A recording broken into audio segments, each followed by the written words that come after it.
Nix 100.9 FM sini na enne ukuada ai ebobo some ne de to so du wotwe afi empinu aduonu enan na mama sesa abre ye de abodonko apa ho aduonu enson me man tijumadi ne de bremu na me man tijumadi de bremu me amedi ho hia me yefra me ADAKABRI mudu osioma.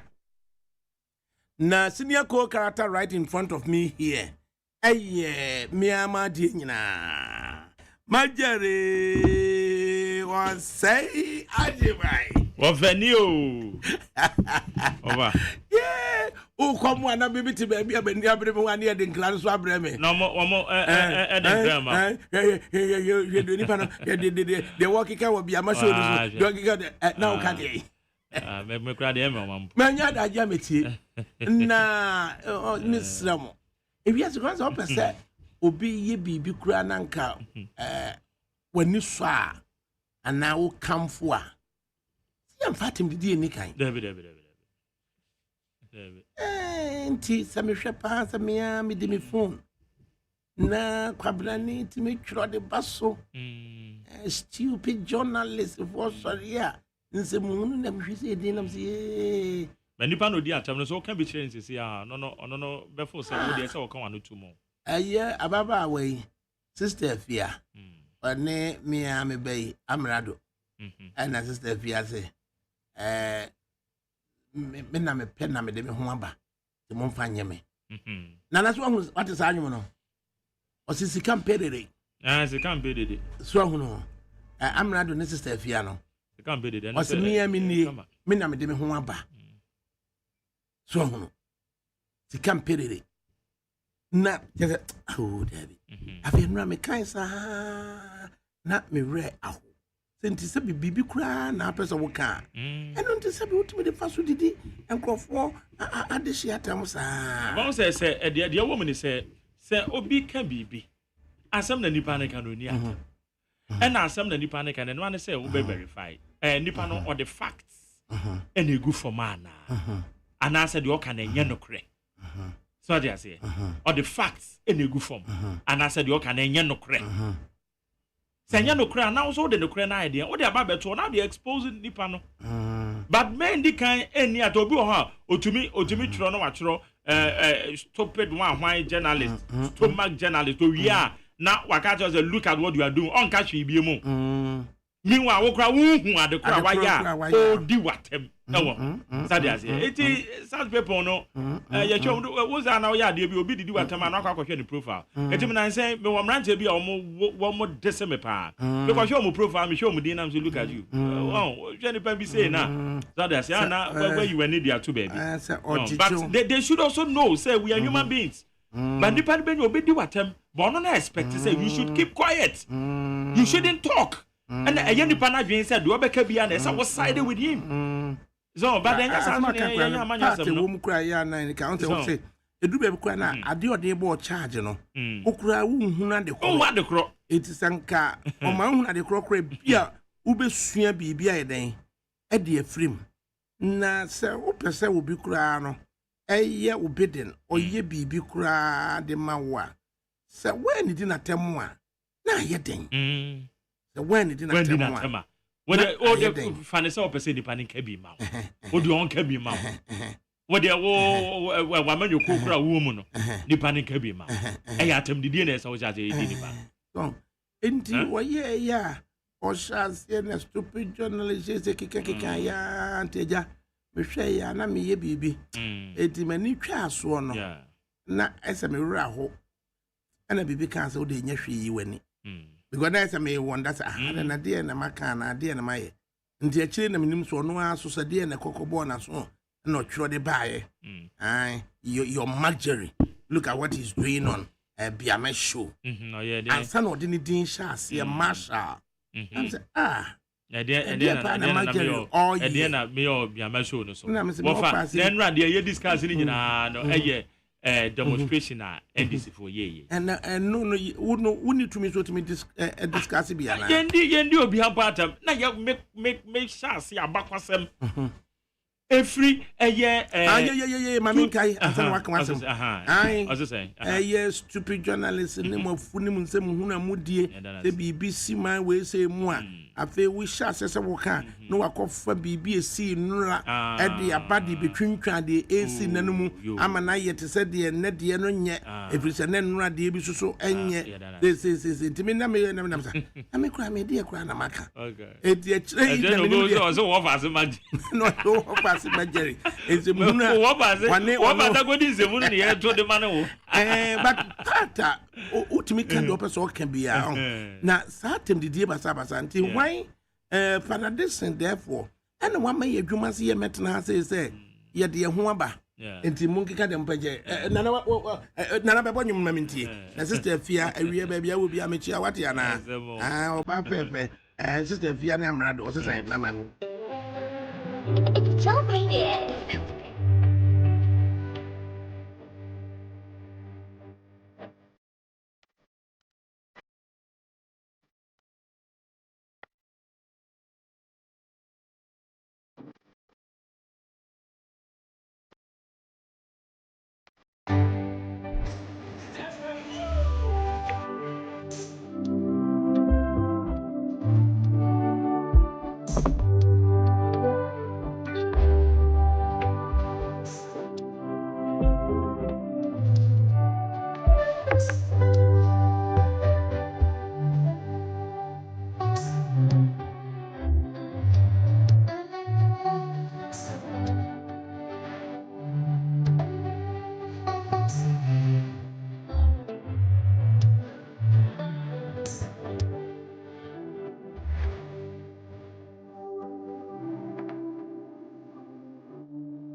No, Anna, I Danka man on Facebook Live. I know ADAKABRI Mahmoud was Yoma or say, my Jerry, does he sleep at all?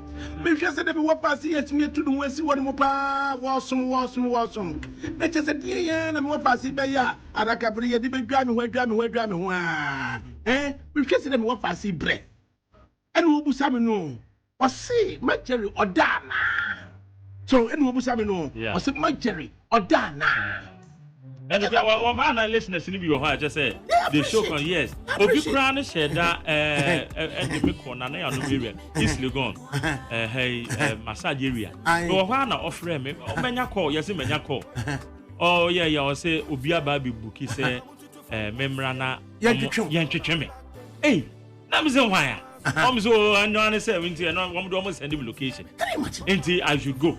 What I'm going to be through. Etimide emema kan tin kam yunu asem ko jame na mesum ko jame ana me twa mu gina etimedi emekra ma fa me ameka wo na me to mu ka anim yes na ye follow location na ye kodru a hey yes massage bibia kama ade o mo se me listen na bi say treat I'm treat because depending who say me bread do tebe kunu ene bi say di nam say onya group twede ampon am kasa wonim do betimi agina mu dia ya ade it is the kwabro so answer me come na chese when you be in the same mood so obekunu wa ya adwuma ade ama ntimi sraw but you can do better can be when in Yadwina was so in Yadwina. Name Mum Satim the dear pan now said be nipa de busuem every baby bassy. Song Menuka said Nano may catch the walk. Yama dear never Captain Boatin, never Captain Boatin. 84-year-old. Now to us in Yamitun Safreno. Let's say, yes, your best say, Obew, or Hineba, Entibra, never Tenassi, near Musa. Tom, as one to make us a Nuntin, a Dumanungo. Enti no atena se na waba betena se aba be ye de seso ye na na sense bi so bi mu a abetena se anadwu de suo mu no mienu no miensa metutu so akọ akuduru dwoso akọ ye de sesa me ye no besia se awie bibi a medura baba akọ aje white man a VIP driver also na yire ya no masa akọ tena ho akọ hwese white man so yire na watwe da no masa pastor to be kasa bank line asa ba be hwe operations e VIP abetena ha say because say gidie Father Dixon na se akọ am despite ombenya wo mu no No excuses. There be only excuse be out. Am I coming to them? Do the best that you can. Now we just make copa. Now we pass it. Major was Ajama. I grant you now. Now we've been Nima sitting. I could say, walk Cassan. I grant you Cassan and see. And I grant you to me, Jina, a year, the assessor, as some the listener. Miss Ramo, Masha. I take a difference to what they are here. Masha, when you stop that. Who did it? Basa. At the end of the month, I didn't walk cafe, catch them. Anti stupid, I didn't walk. It's a demonstrated ground and they can't historically no. Said yeah, I am a you cool for no. Usually, you want to say one more a position as I one more institutions. It's a crime kayaka a year Dr. Ferreja. So far best of fire a bra na MPP position. Now Dr. Ferreja from MPP Babemo as a man this Babemo. It was still also fine. To the extent say you better about Dr. Ferreja can't say about way on to be. You need to go or public announcements or on to because that time now also far from the hands of these politicians.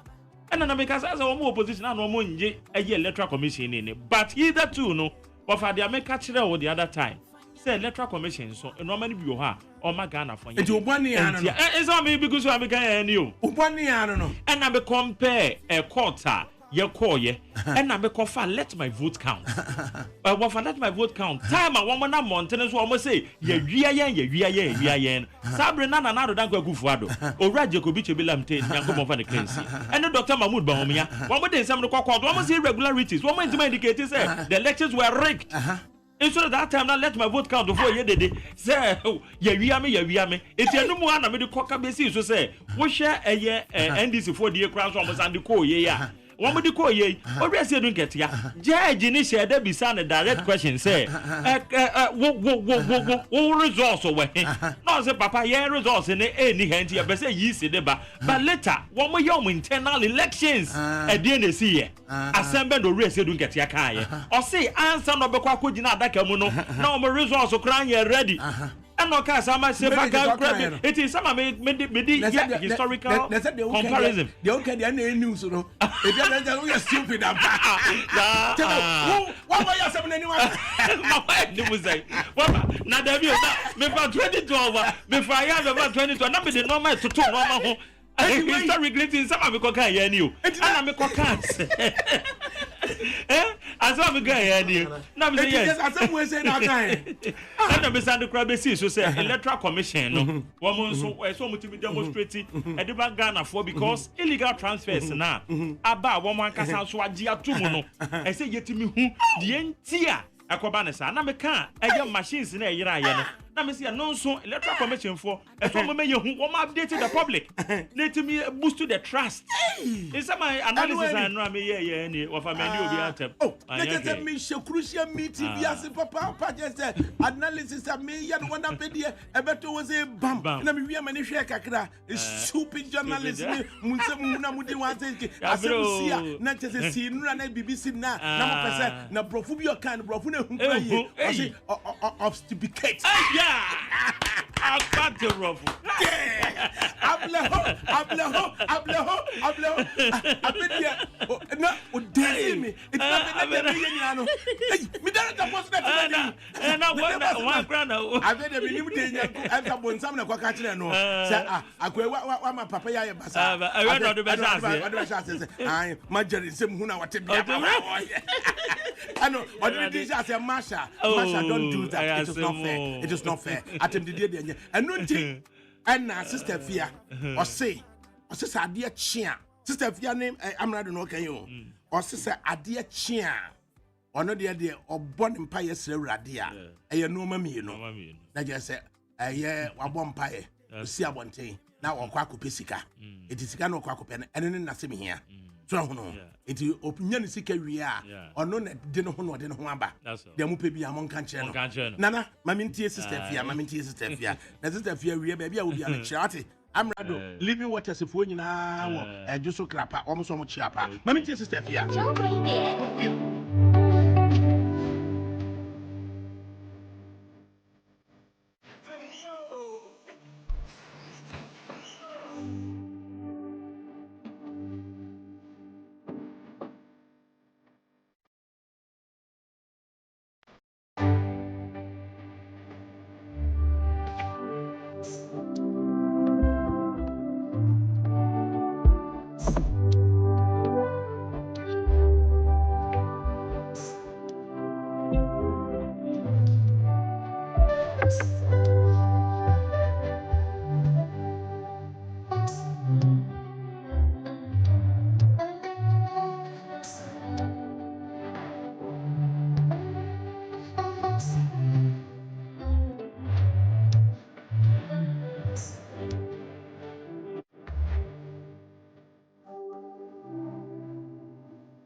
Ase muntie me mo pekra mo tutu fam na munsie me na munhwa se kutisi se ebeka fam ho no mo a na anu se wonte se eye former sofu bi ene na nam se munte se adakabere mayi ni afiri be former sofu pa afi no ye mmobo na me bom pa ye manam se awurade ade kura eye me ba obapa Christi wo gifri be man hu a ama be man won sense ni dada mu biem no onyankropon restore pastor love restore pastor love restore pastor love na pastor love wo ya ye be man sabiaku ese de be broken heart abamu se de tete no na broken heart e chire di pa no adai e mayi adakabere ne e de afri wan wo woni nyankopon himpa na woni be hia be keka we di achire nipa God restore pastor love na pastor love onya nijie wada brabo mwati ana na pastor love adakabere mamudu woni tumi da ewa awurade mu se wo na be gina ba bia ka se mayi ne afri hwan asum pastor love ba bia maduru sabe nipa nwananum na nka me kansem bia kire awie papa nyame bi da nyankopon ase o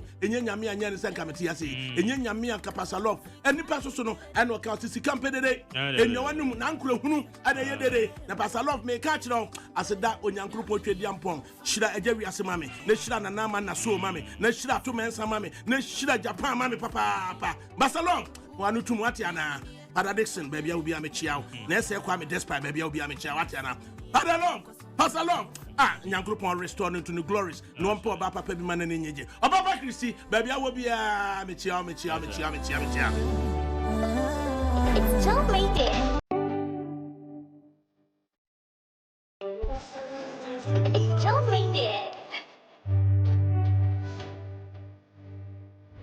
You're passing them from a Kulugana, therefore, yada over 10 years, and a Kulugana was sticking to us. I will need 100.9 FM. Kulugana, Alaji Michel, Jonas Michel, Mosumaba Muhammad, I'm a Kulugana, Jim, Kulugana, and what they Araba Bazen, what they Abra my this year, Kulugana, and what they Honchon Capsules, Sama Mema, prostate disorder be Mr. Kill, was it the vitality in man, the stress in man, and also what Mr. Kill, King tablet or the regulator and all the stabilizer akuma.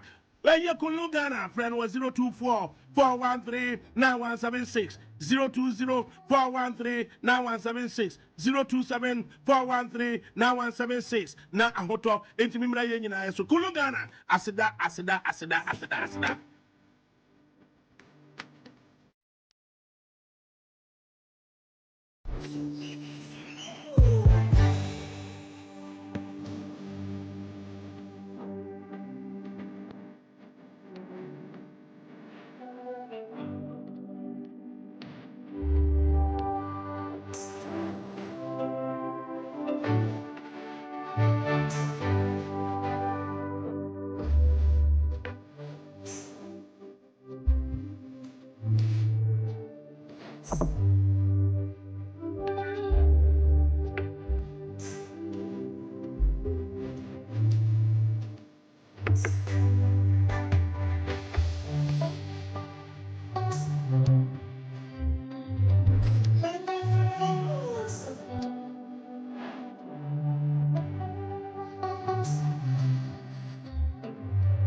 Atutu from Namunsia, no, I don't know, or the Abano, Nawena, Abranti, and Introya, any, so. I said, stupid journalists in Ghana always try to go back and bring back issues that happened in the past just to obfuscate the current happiness, thinking they can brainwash the unsuspecting Ghanaian to follow their foolish path. Me think so. And what the boss said, I'm saying, that is what Marjorie is doing with Mame Biama in the studios of NEET FM this afternoon. Now here we are. Oh, sorry, I was so down. Oh, your friend John Dramani Mahama. Also, don't listen why. Also, don't listen here. John Dramani Mahama will see me at Overcan and say, Igwe, I'm Smaka say, Igwe. Atiana, Yayabako, Atiana, another Danko Gufuado, or see the famous Namaka psychedelic Nana. Unya say you acknowledge you, said the Kotokohine, acknowledge Abranti, and you could figure Atiana. Unya Atiana. John Draman Mahama will share me or Befremi Igwe, Nams Majesty Igwe. Another Danko for the President of the Republic, whatever you think, or back at the famous Atiana, Macassa psychedelic Nana. Then I'm weird, sir. 21 the attempts and guide. Also, there be a test and Yanepo, or the messages by Bremis, who person me small. I can count messages. Now, sorry, what's I did him? They just at him the dear Chileno. What's I come over fast and so stupid what I said, Father Star. Oh, yes, sure. And a face in my breath after an hour, after an hour, say, Mr. Jerry, bro. I be away. I want to say, NDC for Mustafa, your friend is a bandit. Made a toast, and Yamin, toast, I go PP. After Medina and a bit, toast, I have one questions. NDC, Aquania Sumano, and say, hey, and you are doing something right. It's the piano. You are Kumam, and more Utrimu Posset, Nemiko show, no, make a cow yet, and ye be. Would you be talking on one? I am a dancing in the Canada, Kwame, compare Japan. I'm not going to have a child. Was Yakwawi? Wouldn't be Nasia be when you could do one man as a bosom be navigation, and then Adana, you are Kumam. The Amimpeso Bayana say, you better not see a casse, and ne, ye quack in the passe, and ne, a more piano, yes, agreement, not that. And Alaji Collins Dauda, what is in me? As Alaji Collins Dauda, and the maintenance in Chile, say, Cantinka, Oquaco, you say, and Yadi Papa, and Yipida, would there be ano, Oba, the show prep, what you manage to be, you know. Now, what Akrokari Queen Mother declares war on Galamsey. Aha, Nessa Wabrua, Nebrua, ye, mammy, was say, Aya Galamsey for no, or two Mususa. Akrokari so the letters are dancing, ma'am. A close to a mucho. So, Akrokari. Who Remo Abung say a training college at the time. Now, Utumi say a teacher for so a be yadio. Said a principal of Biko Akrokari Training College. Never Mr. Koto. And I just say, with me training teacher for Sama Akrokari, Akrotko. I feel the normal assistant in the near friend of Akoto University. Yes, watch that. And teacher for no, yeah, a be yardy. So, teach me bow within the castle. No, we be said, do my secondary school say, I a bossman also a him. Mr. Bossman. Not just so to me, Nanny Dean, the hopper papa, the bossman also a him free. I do my secondary school and no bow say tree. No, to quite bossman. It's the house back of cry war. The parents say, do my own friend bossman. So I know. It's the be a teacher for no, a be yard, a jetting papa. A be yard, jetting papa. It's Akoto University, Akrokari Training College, and a College of Education. So, who would have Cromo on my bone say, a wobun Kumo? Akrokari for papa and a making. Akrokari a year can. I won't say a year, Nessa were brewer, and a year Usunante, a year pioneer of the VIP, the legend, Usunante, or year a year Akrokari this year. It will call Akrokari him fee, Nas will be your pet, Udoka say. I mean, Nano Osu Bempa, Osu Sampa. When you do a crockery, Nanyaka Osu Sampa, your budget also, and then S. A brewer, or Ben would be a name, where you be so on.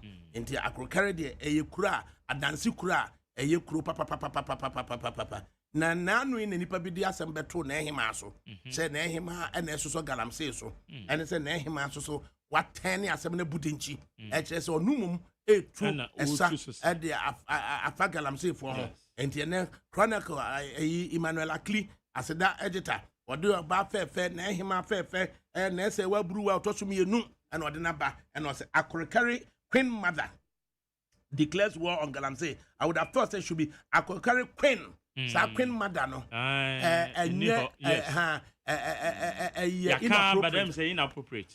Unza na Queen Elizabeth. Yes. Na ne maame no Queen Victoria. Yeah. It is Queen Elizabeth maame Victoria no.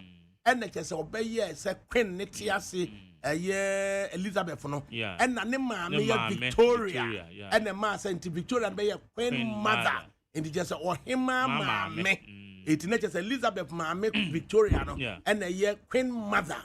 and the Yamanaka has it, but the real sense, it should be I could carry queen and tell you queen song. I could carry him, so it's the queen mother, dear. Yammoya Humatia say, ye be ye queen mother, nephew, and do who or him, mammy, now friend queen mother, that is okay. Name more him, dear, or your him, or your queen, into or say, into I could carry queen declares one galam say, into Nessa well brewer, and yet what the has say, now acquire as a papa.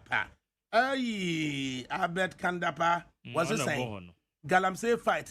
Government labor meeting fruitful. Information minister discloses. And one could meeting at least I know saying. No, over meeting some of the meeting.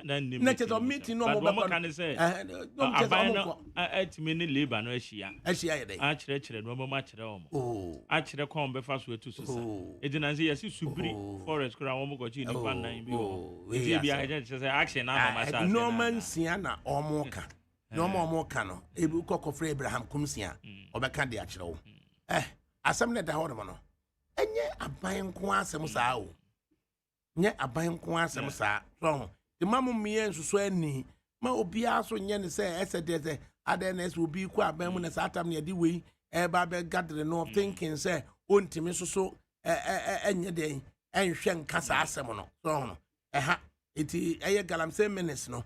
Ubia fan plan emeto and Nurakran as a matisse a Dr. Baumia I can be about so say said that yam for so loss no ye no on the chairman so the 10-point plan be by if I galam say on so my friend a baby papa be a woman na yamfa also no car say immediate 1 year ban na yamba na you bet me a hohuru nsuo ni nyina mu amensuo ni ada ho na afi no ya reclaim your forest no na ya regenerate so na pe no ya demobilize your friends and machinery no akogugura mu hono no so ye hwe na ye yi a ni papa akofo de adwene ba na sa ban ne fa na be aban ne fa na boy ho ban because who said nei pa no se ba bia me num so free pon no me num so free no me hwe din se o pon de me hunu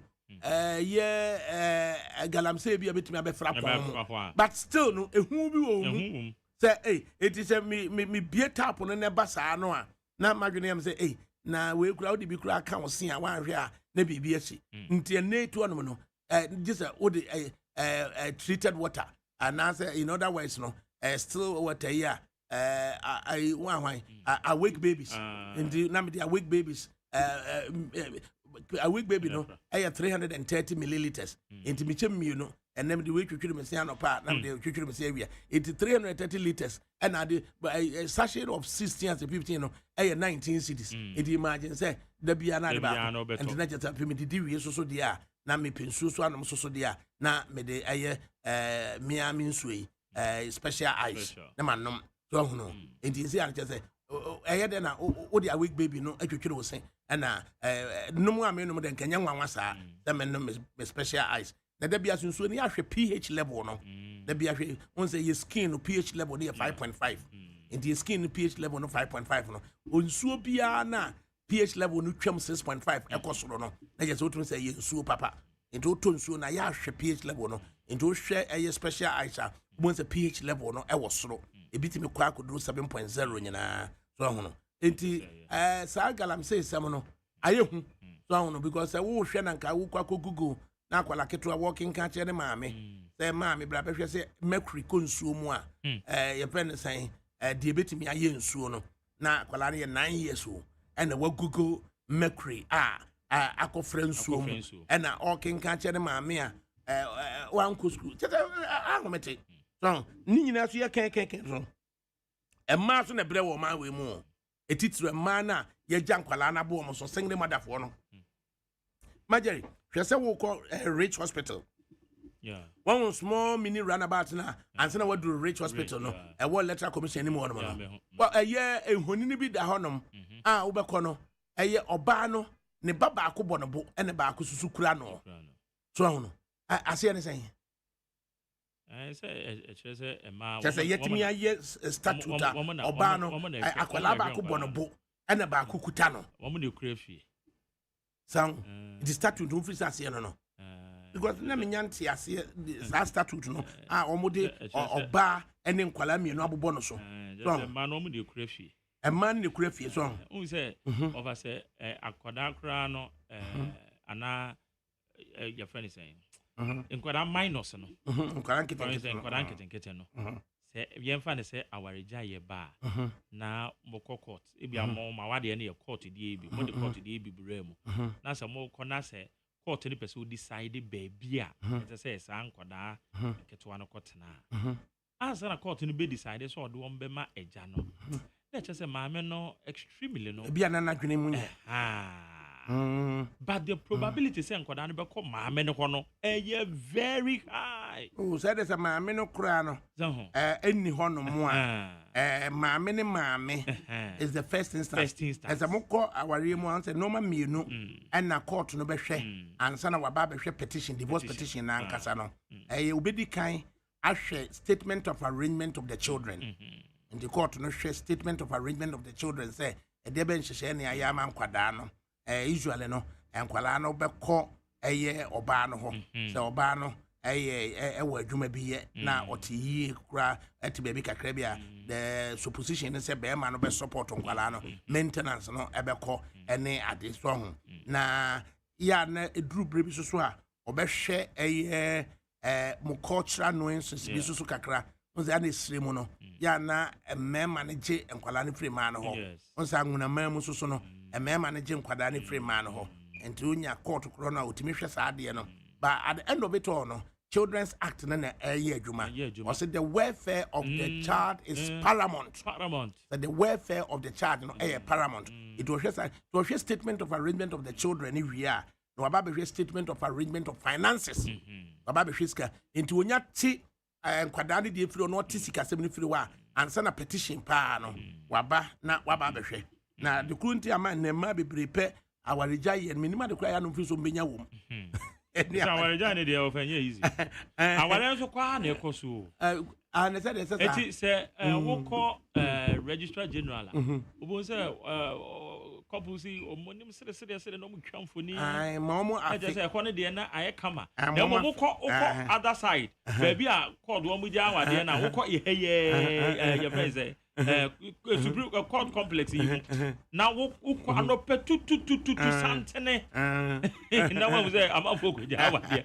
ero ba ko bia mu ne mu na amafo wara amafo su ja ni ayasem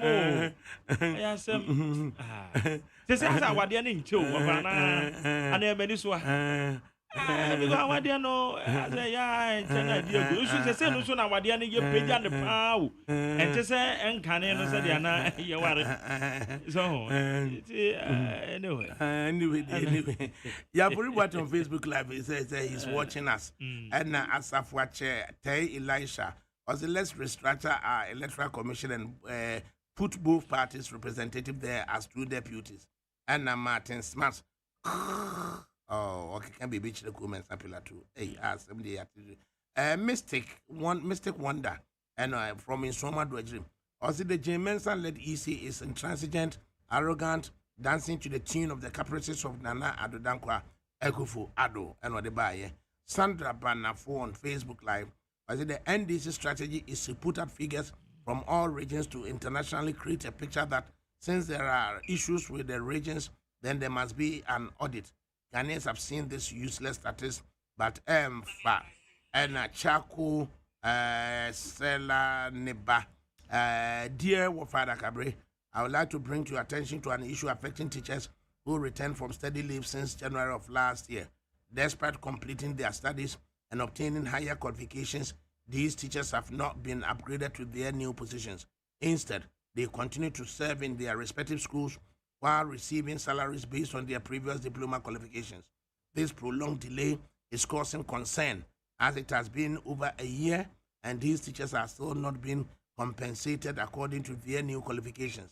We kindly seek your assistance in understanding when they will be placed in the correct positions with their appropriate salaries. Thank you for your help in addressing this matter. They may forward the message in Amdiama, NSA or Duchum, Education Minister. Na mama one mpanyefo na hwe na appropriate action bi also mutiki no no matiki ade a ya ne se wo yi adwuma na a race bi etimi kamo na wonsanka na wodi obi ka no abegina ho abegu ani mase ya na ye comment Pilato na ka say no matter NDC violence against EC still Bawumia Napo will be the next president of the Republic of Ghana and or the buyer Kwabena freedom no ma wasi or say wafa I salute you and Jerry more grease to your elbows damn and or the buyer wafa chene ka say from Bremen Sukuma Mr. ADAKABRI, you are the same person that came to your office at Adabraka with a lady called Portia some years back. Wow. Yes. Now Portia went office we never over 15 years, 16 years as I mean Oyibo Boating was the day thank you for that insightful education. The right word is queen, not queen mother. And or the by 1 year and Chakosela no Kabina Sante was Ghana's total debt, according to the finance minister, is now 742 billion cedis. And also or the buy na 714 and between 1957 and 2016, our debt stood at 122 billion. It means in just 8 years, the MPP has added 620 billion cedis to Ghana's debt. It's not like they have invested these monies wisely into things that will bring any transformation to Ghanaians. Remember, 52 billion cedis in 2020 went missing. Bank of Ghana made a loss of 60 billion cedis. Over $58 million have gone into a Akufo-Addo cathedral. The cathedral and necrophobic is more. And one more more because I was shocked because in so many said the contamination level on it here. High contaminated and stagnant water. And stagnant water. Because I brought say 5 for Kurano. Yes. And on two who go Musano. Hey, I'm for being meaning crop. But I want you're part of the protesters. Protesters, now will be a coffee. I will be until somebody be. But man, sure, Sam said when you're a woman who got a pumupa, no. Because we said, what for one, in so wouldn't him. Said ya a war from far.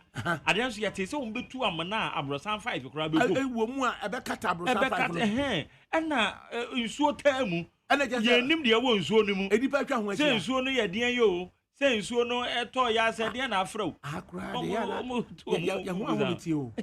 Because I'm saying, was it on social media and I'm saying, Rebbe now or swimming in the swimming pool. And now or the Facebook Live, SEO, and no court no abano abacasaka or no aba, and no call back one for the year 1 April, and our came on a Facebook Live with and go for wow, it help, no one Bruni been in the band of copy, and some go. It's 1 man in a honor. Who to chong? I'll go damn, not just say, and won't make eh? One family, everyone. In fact, one man has a Roma good group. Now, obviously, he paid soon because I'm one running in a better. And one in a better. It's the one is one more age swimming than Nam. And one no.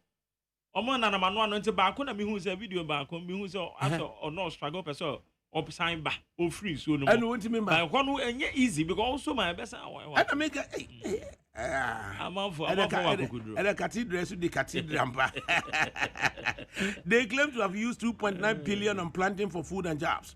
In the midst of all the cash borrowed, Ghana has been defaulting on its debt. The exchange rate is at a record high of 16 cedis to $1.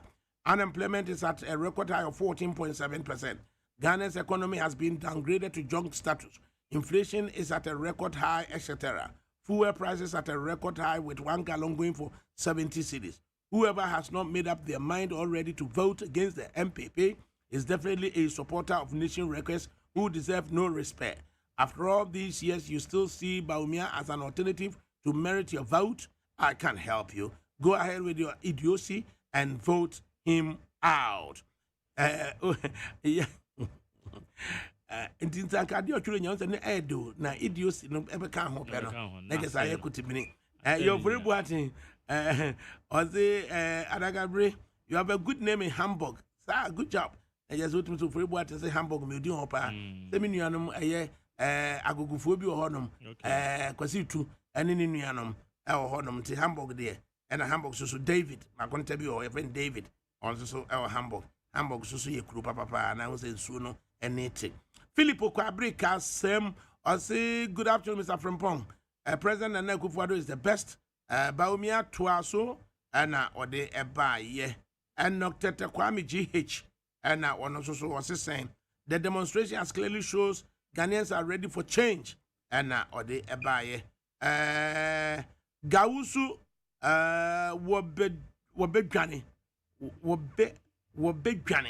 Gausi I say ADAKABRI, please can you stop the demonstration and explain the 24-hour economy to the youth and ode kan Gausu din Gausu no so no unim baby omufre omufre wanchi banda satampa na transport owners na Gausu brothers okay Gausu brothers yes Gausu me won say ya trotro egu kan Gausu brothers omufre wanchi ye banahinkro na satam no womo ade car we say kra no omo pe man diesel type bi just we banani no one to say man diesel type no bi just a man to go ho and abako so man diesel abako so no friend akawuruwa okay it is oya banani na wan koto man diesel na friend akawuruwa na just wonya banani a woska nti wan say ana car bi esesa scraps ebesene free bi asante no de ebesene kotema obehia no motorway no so wodum say ye car dada but ya soa no ma pa it is that time no man diesel no na ho odene it banani bia nya ska just wakọ magazine okwa akọpe akawuruwa ato nti sa man diesel akawuruwa no eno na cheze no de nti na chire no soso no na pe na man to go esoso e de aba nti die na betimi ama obi so uduru kọ no enkọkọ na wo mo pe akwada wo kọ he uduru tachiman akwala wo kọ he na so ho sa nti die na be ma banafo e betimi aka se obanani bia nya sika akoto man diesel friend akawuruwa so no na akawuruwa no so jiso mo kire maso ase ne sen okay se banani bi nkire maso akawuruwa no Ghana mu so no eti Gausu ana maka Gausu ba na tachiman ne nkọkọ pa tachiman ne nkọkọ sati go no akola akoyin Dr. Safu Mensa na ne wo fa ase ba ko abena enti abena kokoto tigo ni bi tene ma me to tigo ni bi na abena de tigo ni nya dru epense adabraka na kasa akola wo kwen na wasi Africa do na osu and Samuel Tango, as no matter what the EC would do, Mahama would be the next president of Ghana. And I try God Wariato Liati. As ADAKABRI, please answer me this question, okay? If John Mahama was incompetent with the cedi, $4 to a cedi, today that the dollar is almost 17 cedis to $1. How do we call another Danko Akufo-Addo? And then also we'll ask a question. But Joe Roxon, or say ADAKABRI, which FM station do you permanently work for? Because I've seen you hosting Alan and it's played on Kingdom FM. I said, to me, I am recording and what the various radio stations and to the call the various radio stations. Now, all my bokoju in the Sana assembly. Why? Kwabinedu, I say, was there any COVID at Mohammed's time and also Obusa and Sana Nina Mono? Yababe said the normal is echo at the mine. Enti Majari. Yeah, yes, I'm Nanura graphic uhuni. Enra no. Enra graphic. Enra graphic was say 500,000 and they Meshaka Santos to the Nidia about say $58 million cathedral who turned into swimming pool. Hey, what a good government and what they buy. Carpet Pool Ventures. Wafa, the name of the car is Tico, not Tigo. Tico, T-I-C-O. Tico, so Tico. Aquadao Quay. Ne he when Dawu and I said Dawu. Dawu Tico. Dawu Tico. Na ne bi da ho. Ebe na wa de wo nyina agogo. E say de obe hu bia do ba ku bi na mi hu a che na o ma improve o ma improve no pa. Say you way for Korea. Way Korea cars, Korea for na de ba. I don't know so ukoto ade o shop anom de ama o ze fa no magu mu ko. Che say na ye de ato so. De ato wa beto no ama no. Edru level bi anom de ama o se je na fa no magu. It never fa nkokwa na juska. Papa, Never touch me na juice ka. Hey, I bet you sika papa. Ade ato so. Emrantia ne de comedy adwuma papa. Comedy adwuma. Eti Ghana fo na wo mo no na that's why we story di amame. Demand and my mention is it's about for Krana 3 million, nay 2.5, which is 250 cities. 250 cities. 250 cities. 250 cities. Oh, yeah. 250 cities. Somewhere 2005, 2006. Oh, there be an show. 2005, 2006. No, 250. And no crown Nipane, one your crop because they do 200 cities. And it's and not yet.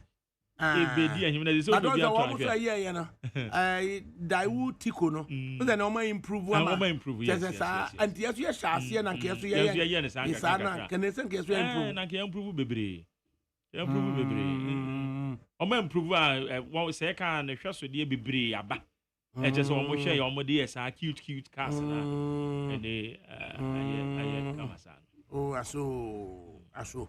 It announced a graphic report say 500,000 herb traditional medicine practitioners.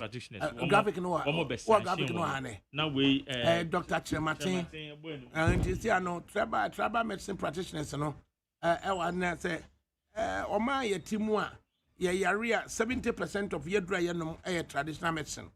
Eti ubusa won say DNA ekosua such a huge publication. DNA akoba so no. Eti Ghana Health Service no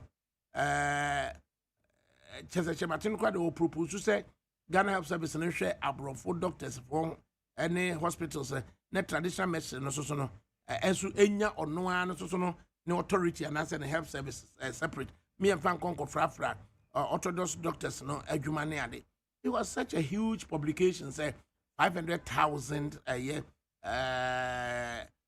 herbal traditional medicine. They are almost unlicensed, and until you clamp down on them. Dr. Chematine, also say homeopathy, and I never share with the assay. Now, H4C. Na what the homeopathy be show the answer unya paper no let's read the paper because you see the traditional medicine for no almost salaya umudi so omoba so I say 500,000 herbalists on license regulatory council begins clamp down Dr. Michael Chematin registrar traditional medicine practice council and all kasi I say over 521,000 traditional and alternative medical practitioners operating in the country are unregistered and unlicensed. The Traditional Medicine Practice Council has revealed. The figure includes about 321,000 unregistered or unlicensed traditional medicine practitioners and over 200,000 complementary alternative medical practitioners. The practitioners' institutions who are operating illegally constitute more than 80% of the local traditional and alternative medicine industry.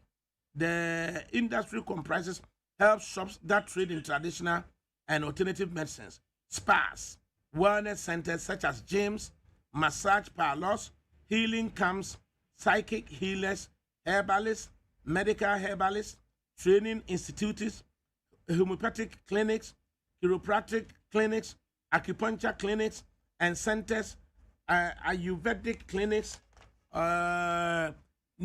naturopathic clinics, organic shops, etc., as regulated by Section 38 of 576 of the Traditional Medicine Practice Act 2000, as per ministerial policy and administrative guidelines in regulation of complementary alternative medicine in 2010. The Registrar and Chief Executive Officer of the TMPC, Dr. Michael Chematin, indicated to the Daily Graphic in an exclusive interview in Accra last Friday that out of about 95,000 traditional and alternative medicine practitioners institutions captured in the council's database, just about 15 to 20% of them were registered, licensed, in good standing to operate in the country. The council was birthed by the Traditional Medicine Practice Act 2000 at 576 to regulate the practice of traditional medicine, to register practitioners and license practices, to regulate the preparation and sale of herbal medicines, and to provide for related matters. It was set up in 2010 the year the Act became operational. Section 9.1 of Act 575 states that, and I quote, a person shall not operate or own premises as a practitioner or produce herbal medicine for sale unless that person is registered in accordance with this act. The council has since been the sole regulator of traditional alternative medicine practice in the country. Its scope of authority stretches across naturopathy, a system of alternative medicine based on the theory that diseases can be successfully treated or prevented without the use of drugs. Homeopathy, a medical system based on the belief that the body can cure itself. Chiropathy, which involves diagnosing and treating musculoskeletal issues through spinal adjustments. Acupuncture, a traditional Chinese medical practice most commonly used to treat pain, psychic healers, traditional birth attendants, among others. The regulatory authority of the council includes the power to certify herbal medicines, license gym operators and instructors, and to license various treatment centers. Advertisement. Dr. Chematin said the alarming rate that unauthorized practitioners flooded the airwaves, in particular to advertise their institutions and products, was even concerning. Currently, in Ghana, we know that we have over 60 to 70% of our population accessing traditional and alternative medicine for centers for primary health care. Issues escalate before majority hamamio. Someone who can you. Dr. Chematin said, currently in Ghana, we know that we have over 60 to 70% of our population accessing traditional and alternative medical centers. Yeah. If you only power woman in our relance uncle for you, Sir Helen, we are mere troyano. If you hear 500,000 herbalists on license, regulatory council begins clampdown. On your licensing in Chester, Nadiana, or Yaninyo. Your licensing, then Chester, your oil and you. Now, what your man will say 60 to 70% I rely on Uncle for we. Now, I feel actually the way, yeah, the regulatory actually way, every ever. Say your story on my advert. And the Uber assist to Omo. I'm going to comply. No more regularize. No more regularize on papers. No. Is that how you treat them? Dr. Chematin, and I'm ref, you know. Oh, me the way and your fear not here. And your studio not here. See for see, your hand not here. Adenta, Quamo, and your hand not here. Now, why, me a could deal with say for one animal. Tassam de here and say, bring them onto the net. Bring them there onto the net. Into 2010, that is 14 years ago. And a yamra. Now 14 years ago, now yamra. And then now because they are unlicensed. Yes, your system, no. Unlicensed penalties or any papa. I know my dream has no. Yeah, Secretary. Cobri. Just say. So no. I took my commercial mama. That's still ambassador Kasa. Still ambassador Kasa. ADAKABRI. And try to swear. So. Try to swear. Yeah, and nobody actually you know. A man in Aka home. But that's it. Hey. Any bloody flihinefa. And try to swear, yo, ADAKABRI. A Juma ya ye. Ye nim penny for pom penny for. Mammy introduce way. Hey. General Secretary of GAFTRAM, Ghana Federation of Traditional Medicine Practitioners Association, Ghana Federation of Traditional Medicine Practitioners, GAFTRAM Association. Church, mami, say and anything. Says a deal, a handful na cabo moi, you're from GAFTRAM. You mean ADAKABRI, Nedika and Metcha, what ye for you Metcha, what ye for you Enken Kankra, the National Executive Board of GAFTRAM, Professor Samuel Ato Duncan, Eda, yeah, Kua FC. Yeah. Ato Duncan. Professor. Edem one no so tie. And the professor about principal di achire. Wo say ADAKABRI so achia no ate. Edem one ye ni Ato Duncan prof ye ni ti o. And na dia ja principal ba na no principal ni ba kokora wo me so kokoko wo men. It took us ADAKABRI so achia no. Mpacho yo mate. Enti empenifo ahia mu ase no introduce obi ama me. Ye ba ha na empenifo a ya hia emu ha. Ni edi kan National Coordinator for Traditional Medicine Practices. GAFTRAM. Yenua Bema Solomon Simpson. And on your team in San Nifaso, Peter Kwabna Egan, on a national organizer. And Christiana Tovo, on no CD Heba. And also a national patron of the Federation. And I'm here, say, a friend Okoji, a Bibidru, Nana Kwajo Obri. And I'm here, General Secretary. Na and they baha na ye GAFTRAM empenifo and asoma ye say yembra na ensemo a eni na hu wie mu egu abibidro animu ase no na yembra be kirekire mu nkire wiase nyine amansan nyina eni ntina ya ba bedru minu abema yo ade emmakwa aba yenso so aja mene me wo faase ene me mai Marjorie da bia no honam pejab obeye gise ahoden ni hode ahoden no hode bibi fufuro bia nsanka no obeba betre ma beye adwuma no na producer so de se ojoda ado wa onipa na chese me mai mi no obeye na epanyini EPC no ya fa na bna frima the only University of Ghana na ono so no omo na hwese social media so ye di bibia beko na abranti oboni chidom ye fe na ya asafo so ko St Peters okwatia kwawo ene se wo suesu ya ne nua panyene no ADAKABRI kan nyansasemo okansem hunu omo de omo fa so omo papa ne me omo de nsem hunu no beto am obi ehun se papa okansem hunu me kan nyansasem so omo de beto am obi ehun se me kan nyansasem enti wo beto ye ya yeso abone bia ne a na enura anopa na wo bobna na afre me se ne de wo Michael Chiramaten no wo de ode ayeyen wo Chiramaten no de ayem kwa me hye am ka sa lankwajo Chiramaten ti akire ya wo kudi asab de baaye no na me so C4 C Chiramaten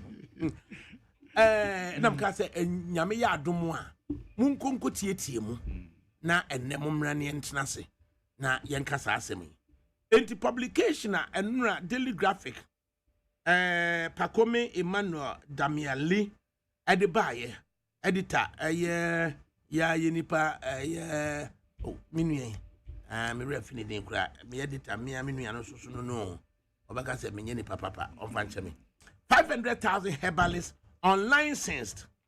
Regulatory Council begins clampdown. Dr. Michael Chiramaten says since 2010 and Act 575 ABA na require say was more licensing na besine just about 20% per and now go through the licensing regime na Ghana so 60 to 70% rely on traditional medicine, alternative medicine. Okay, we are born able to general. Yo, minua me da ase. Minua anase minua keto Chiramaten. Me say obia nim say oye madam for pa. Me ne no bo nkosua etafre. Na sebio oba bedi registrar no krenya me nanim. Ya na ye ka say ye pe registrar foforo. Enti ampa ye wo hwa na mi hu krata bi a e kire say minua no eba bedi registrar. E na me te say nkrofo bi e kan ho ape na me frɛ me penifo nyina na me say registrar ye nya ne enti ye say omamaye ye frɛ ne say ye papa nana adodankwa Akufo-Addo amaye registrar no eno na nkrofo e ka ho asɛm nti me frɛ meeting na me say there be asɛm we there e was immediately ye kasa kire omo ye no mu jai sa ebi say ye hia registrar e wo ho ye nyina nim say oye C4C no omo ye alternative medicine for omunye traditional medicine for na mmom na ewom ne say Dr. Albert Atta any professor Nyakote ne Nugusuri no empenifo bi omoye alternative for no nso no omo ne ye nyina na bonkosu atafre enti asat now ye wo ministerial directives a omo kra no ya co-opt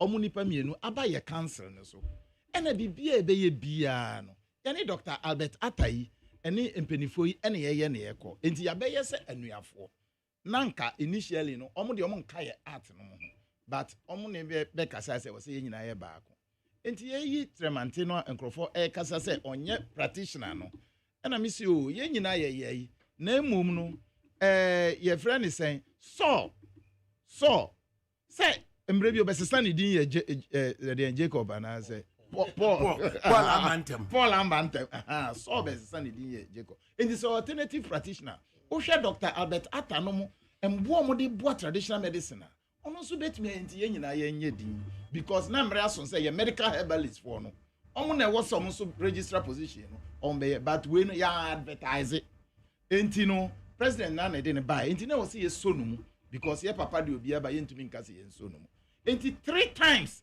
ena me ni me mpenifo ya invite Dr. Tremante say hey babi a waba no eye wemu na oba be ye omo enti say alternative obiara akọ school ansa na onya krata ena oba be ye na emom eye ye nananom adwuma ye de agya enti no ye be guide o okwan bia so no ope bibia ye ne unyina be ye oh minua ye nyina ye wo ho afi de minim ne ye minim class an appointment po about me de ne minim ne so onya interview onya nko interview cry ena ye say wa resume say registrar say nkrofo friend registrar enti eduru ba bia me de kra bo de me friend acting registrar because ba bia me as general secretary no say registrar bi ba e wo say oba ye nan so na ye hu say we ya ye ne bibia say registrar but ne de enti me de as the general secretary de me friend no acting registrar ene nyina ye ekọ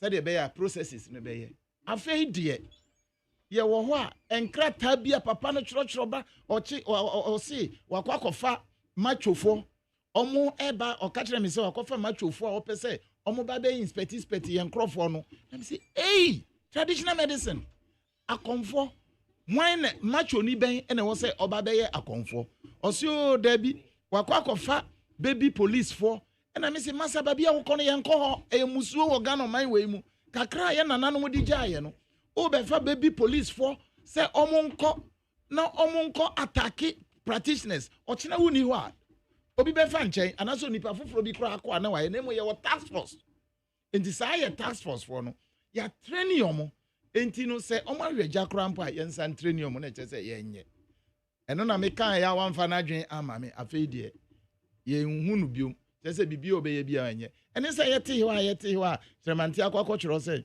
nipa 500,000 ena ye practitioners a chere say ye kuo gaftra no papa na ye na dwen say oguno eku a enkrofo de omoja aye the most recognized institution Tremante ye na dwen say opeso ogu gaftra no a e chere say enoma ya hyehye abibidro ekoso no nyina no minu ya ne say onfa nya adwuma enti sese ya no 500,000 practitioners no de aba people mu say I wombre kwa yenso yendru 100,000 kra e wo Ghana wo say 500,000 na chere say ya enam ha nyina no obia no wo kan na wa kan ndra say enkrofo e ba ye clinic omo say eh ya say munipa 500,000 na chere say monso mo ka ho enti yemba mbegye ya rehwe wo ho eno na ye hu say Tremante pese ogu ye adwuma ene ye ka say dabi alternative practitioner na yem papa na nado e de amaye no ye pa ne chew oma no on regulating alternative for no mo mpe traditional medicine practitioner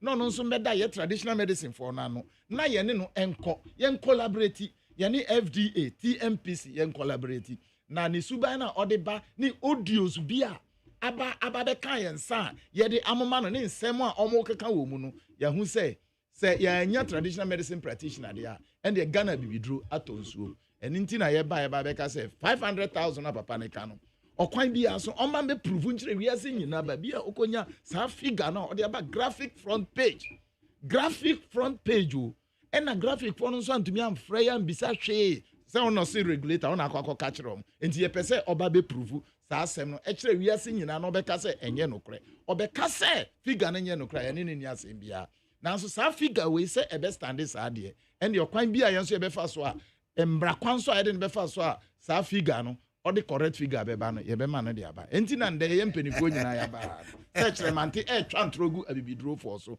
opeye say obebo ya po enti na okofa macho for say omombra ye premises na omombra me endura kro ebinum ko kaneshi for practitioners so kon na omo so macho for ba bi omufri no ye nim ba bi a omufri enti ye nso de oya afọ da ho na okofa macho ni eba ne nchen anase okofa police ni ba be rua clinic. Your clinic is not allowed. You're professionals. We should be respected as such. Enti enkoye say ye nam ena obi betumi di sa embrana babe di in the first place. Traditional Medicine Practice Act 575 any ally.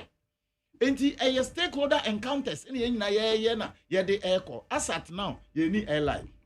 Enti say ono chremante no fi say obeye no nko a obetena ho no ni media for a regulate ya enya de a ye ne be ye adwuma ye register under chremante enti asem a ye nso ye ka no hey Adikrisi papa mama de dia na mama si di dia na ado to so yo ni ame de be ka ho ne say dia okuje abibidro na kwadwo obri a oye ye general secretary a wa ba bibidro mu abedi anim ama ye dum pempen so aye du yi me use word we say ya konkan na say public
mra wo kuro we mu ntumi nsore enka bibi ento ekuba tankese ewo Ghana ha ye ne edikan wo West Africa na unka asem we ntu yeso enko free yesre ye president Nana Addo ono de eno ba register na asem ekoso ye me say mu station ye station kese pa ye pa ne chow ni a wa start say ya no kire yen say yes American start here and nine Harry na chere baby abaka kodugo American start here and nine Harry and na chere baby abaka kodugo said the American started there battery yan abofem nti omra no onfa approve mra and as evidence for 500,000 data I will be draw my yen register cemetery adeni year na chere say omo register here 500,000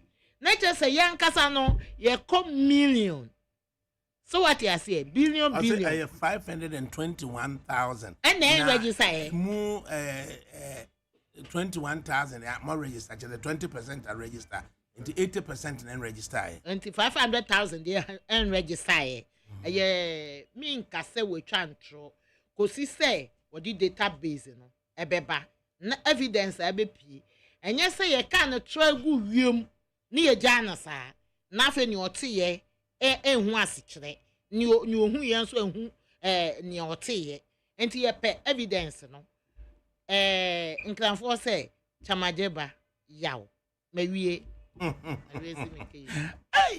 Hey, Mama CD and waka say patron power is a national patron. Mr. Egan. Yes, sir. I didn't know this also. Yo, Dicano, yes, India, one papa, near Hokre Adrian. If we saw a man, a woman, your doom pen soa, and son will be back at Sembiano, near Frewa, who in Yano pa, I'll be to me. And I say, I dear, the bachelor send you, I will can say that yet. Says, our manners will be a bonny trimness or can be dear, and the uncle ye cry. Share your baby draw, and yet, Nayan, Yasha says, ye baby drew. A baby draw, ya dear Yasha, see free and none my blessing, I baby do some pen sweet. Now, Federation, Metraga from any ministry of health, I bought more than baby near to me, the equity as you. Data, yet the NIMS ministry, no one of 40,600. A year be draw for a war, man, you more are buying him. And a year so a federation, you go so a year so ya registration. Ye shall see a BS and fiance when you go so. Ah, you know, figure no can move cra. You know, you can move 10%. And it's a woe by Cassa, who know by ye, I will move Busumi Crane. Who were data, Tresse? Nipa 500,000 no one license, ya. Won't cast us some work, no one down to her. As a cell or the assurance, dear, your first evidence, no, or the bar, nor the babette train, and you who saw some now, canoe, baby crow cocagnano. No, came mammy cried yet, nay, yet to say, even minister no cry, no letters, one you need me, yana. And I say acting registrar now, no free swan son or be one you need me, yana. And I say, Togo Yakan on your registrar no, for 8 years, so many years, no swan you need me, yana. You won't call for my barber share a baby draw so, and me do some pen swing. Data now can mean sure say we move be our data. I'll bet me provide even 10% of the figure now or can. Until you own to be my cat, son on quackake, on family young. Scientists idea near call for Kawa Bonteno, nay, I no correct. I didn't know Mokika. A binomo say, on the oba say or Baba say baby drew. No more can miss a minja 70.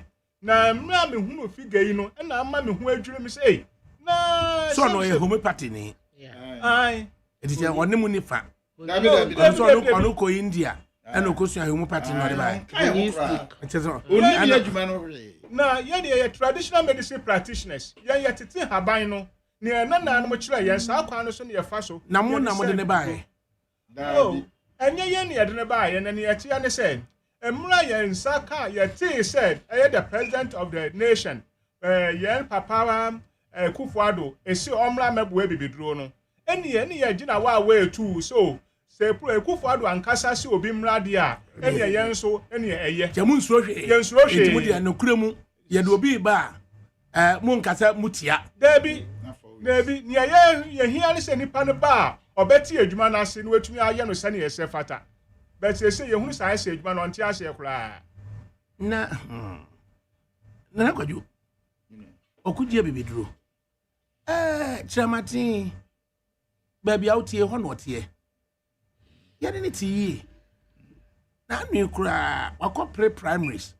I will bring my Sukuma, MPP for 1 2 mano, Uncle Mayor MP, or candidate of the MPP, I will bring my Sukuma. Anna Nensanya Day, Anka. And a creation song says, and come and pay him poor. Mano, Bibi say ya.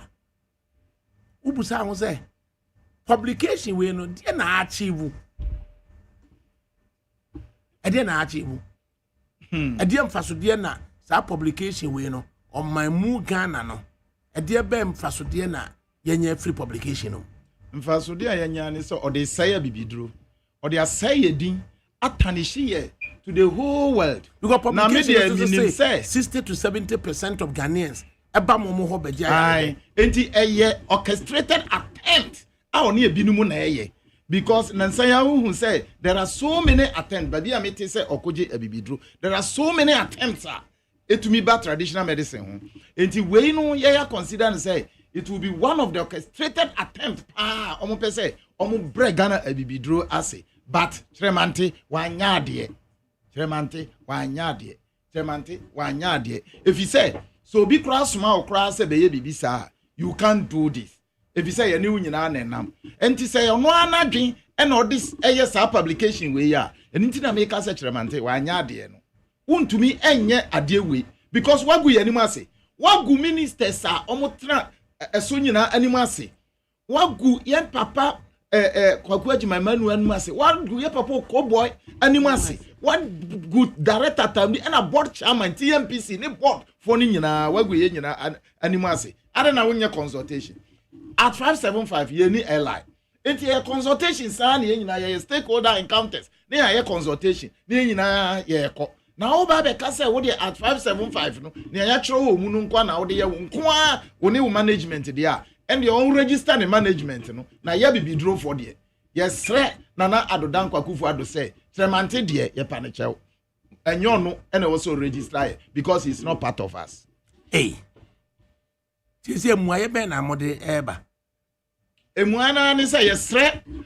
na adodan kwa akufu ado say nia yenua tremante aye agu ye nyina ya nimu asi no on yi no free ho na on ma ye register foforo yasem tia no said ye be ya yenso ye betumi aye ya adwuma embra so se Ghana ni bia tumi ye na adwuma but obi entumi me ye hwinti dua emma ebinum adwuma enti yesre nana say ye panechewa yesre na asa public service commission ye nim so onyanko interview e oba ho a omombode anom bisa no ni background ye Chiramatin ba akono so Alan Jonkojo Chiramatin atro the great transformation plan. In that plan, or say a bibidro for no yama almost separate authority from the Ghana Health Service. Or say yenya Ghana Health Service, yenya Ghana Traditional Health Service. What you know what I'm saying? That is excellent. If you say we push this idea that abano and she said best separate them from the Ghana Health Service. But we cannot go that tunnel with this tremante. To me, because he will not give us the way. It is that idea no what through a great transformation plan mono. So wa bem, so near bem, be a mono traditional health gap for mobile support to say ye benya Ghana National Traditional Health Authority, different from the Ghana Health Service. Anna. That is the only way a Ghana bet me a call and coso. Until there is no way say you who say you know be bet me a yamaya. A bind be obey be anxious obey implemented Sadia and Yamaya. They just say Abrafudian was one side and traditional medicine so one side. That's all. Be and yes, and then you free Ministry of Health. The same presentation and I might say yen we are no medical herbalist for no. Almost spearhead the transformation of traditional medicine. So, almost spearhead the transformation of traditional medicine. Enti yabesre ni ayeka akoto srede pa na yede sre na nado. Yese ye panecho tremante de o mefa no nko regulate alternative for no. Na yen de no ma ye traditional medicine practitioner. Na yen agendas aye wo se de pese ye de Ghana eko ye promote abibidro no. To me, since 2010, and Act 575, Yadiaba, that requires a licensing. As we be seen, Mumpesamo licensing. Aden. Massa, a bibidrona ewo hono. Omo council no so obia nim say. One sorry, and sorry if you can obey or practitioner obey license. There are a lot of processes, and a debians unipa for froba.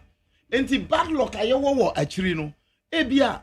Oba fufroa e wo say ye hwe say wo no ma na wo ye nyina atoyiye ansa na watra ye to be register quacks in our midst enti say ono ba no nte adwuma na se a ya kire no ye ne na transit 3 times ni nyina wamfa nya adwuma enti no ti no nte adwuma na se na waye na adwen say onte ase wo kire no kra onte ase ono de alternative ni omo aduro no omo ye alternative medicine na no nim enti yes threat na na say ye paniche opa e traditional medicine ye kojo tremante de ombra embefa no no mfa no ko no mfa abibiduro no bi ode ne beba o ye traditional medicine ye ne ni asembia na kojo tremante de ne ode ba no opese ode entokwa ba ono nko a babedru no Dr. Michael Trematin Tremante na America no Michael Tremante asem na America no enti mimi de na asemi ba yi no mahwehwe na busa na bibi and then 3 days 4 Okay, and then 4 days me ne kasa na me wokuma ase ye ko tumfo e ko do tumfo ase e mania oye ma bibidro me ne tremante kasa me ne kasa wi ade che ya na endra anapa ahomache me da ho no mo de graphic ne send me say tremante asend graphic na man krofo we graphic anapa ahomache o e no mo de send me Untama me frɛ o krampo. Untama me frɛ o. Ade akyeremante e de ye ne kyerɛ sɛ ye ni mi ntumi nka sɛ kana na bi wo minim sɛ de akwan ya fa so a ɔyɛ. Ɛna o grant interview. Obi anso amfrɛ ye. E ho na mahu sɛ orchestrated attempt because e ba bibi duro mu na bibi asia. E was at least mo frɛ na mo gye ye nso ya no. Ye practitioners o. Omo de regulators. Go pass in it ase. Na nura no. Timing no. Na regulators they are regulators and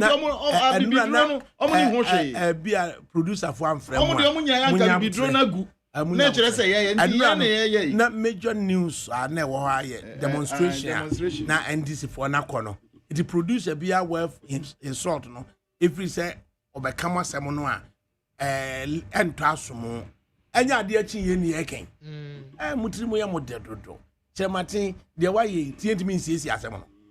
Oh, there be an alternative ni say nana MFA no nko alternative na omonye say akura de say kura de ye stress say be ye kura ye traditional medicine for no ye different na onye China for no different na asem kokra because hanamra na tie enti mra na nenka ye pese ye agree say be ye no ba ko no ye stress enya de a e be ye because of sa kyeremante adwen no de abanti enti ye traditional medicine ye na problem publication ba ye fitin no anopa no my friend Chematin.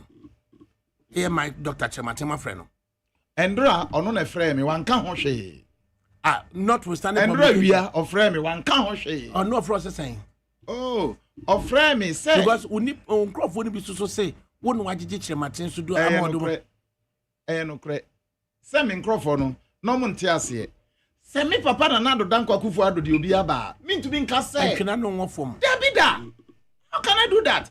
Me government of the day na ye dey fire when you buy ntwemanso ye buy ntwemanso and the whole president edi anidie edi obi aba I recognize your profession not the obi aba didn't na ebetwe na no awo form na emom ja say nipa no nti ye say be danda no na kire say ye ni nyina akọ so because ye twen say on be pass bill ba akọ no na kire say nka ye nyina ya ba akọ enti IBT say ye play game no say the be ya be ye enti microphone de omo kan say meni na aye ba akon wa hu ni America no but obi kura betra ba bi say e bia meni no wo enhyehyɛ bi but bibia ni meni kyeremante entem oye meba a minim no dadaada ansa na president eyi no enti no me ka kyerɛ ne say ba bia ye de wa ba yi no ye be down meni Dr. Albert Atta say ye be down emo G2 ye ni na share 2 times ni I bet you be addition na wakoye different.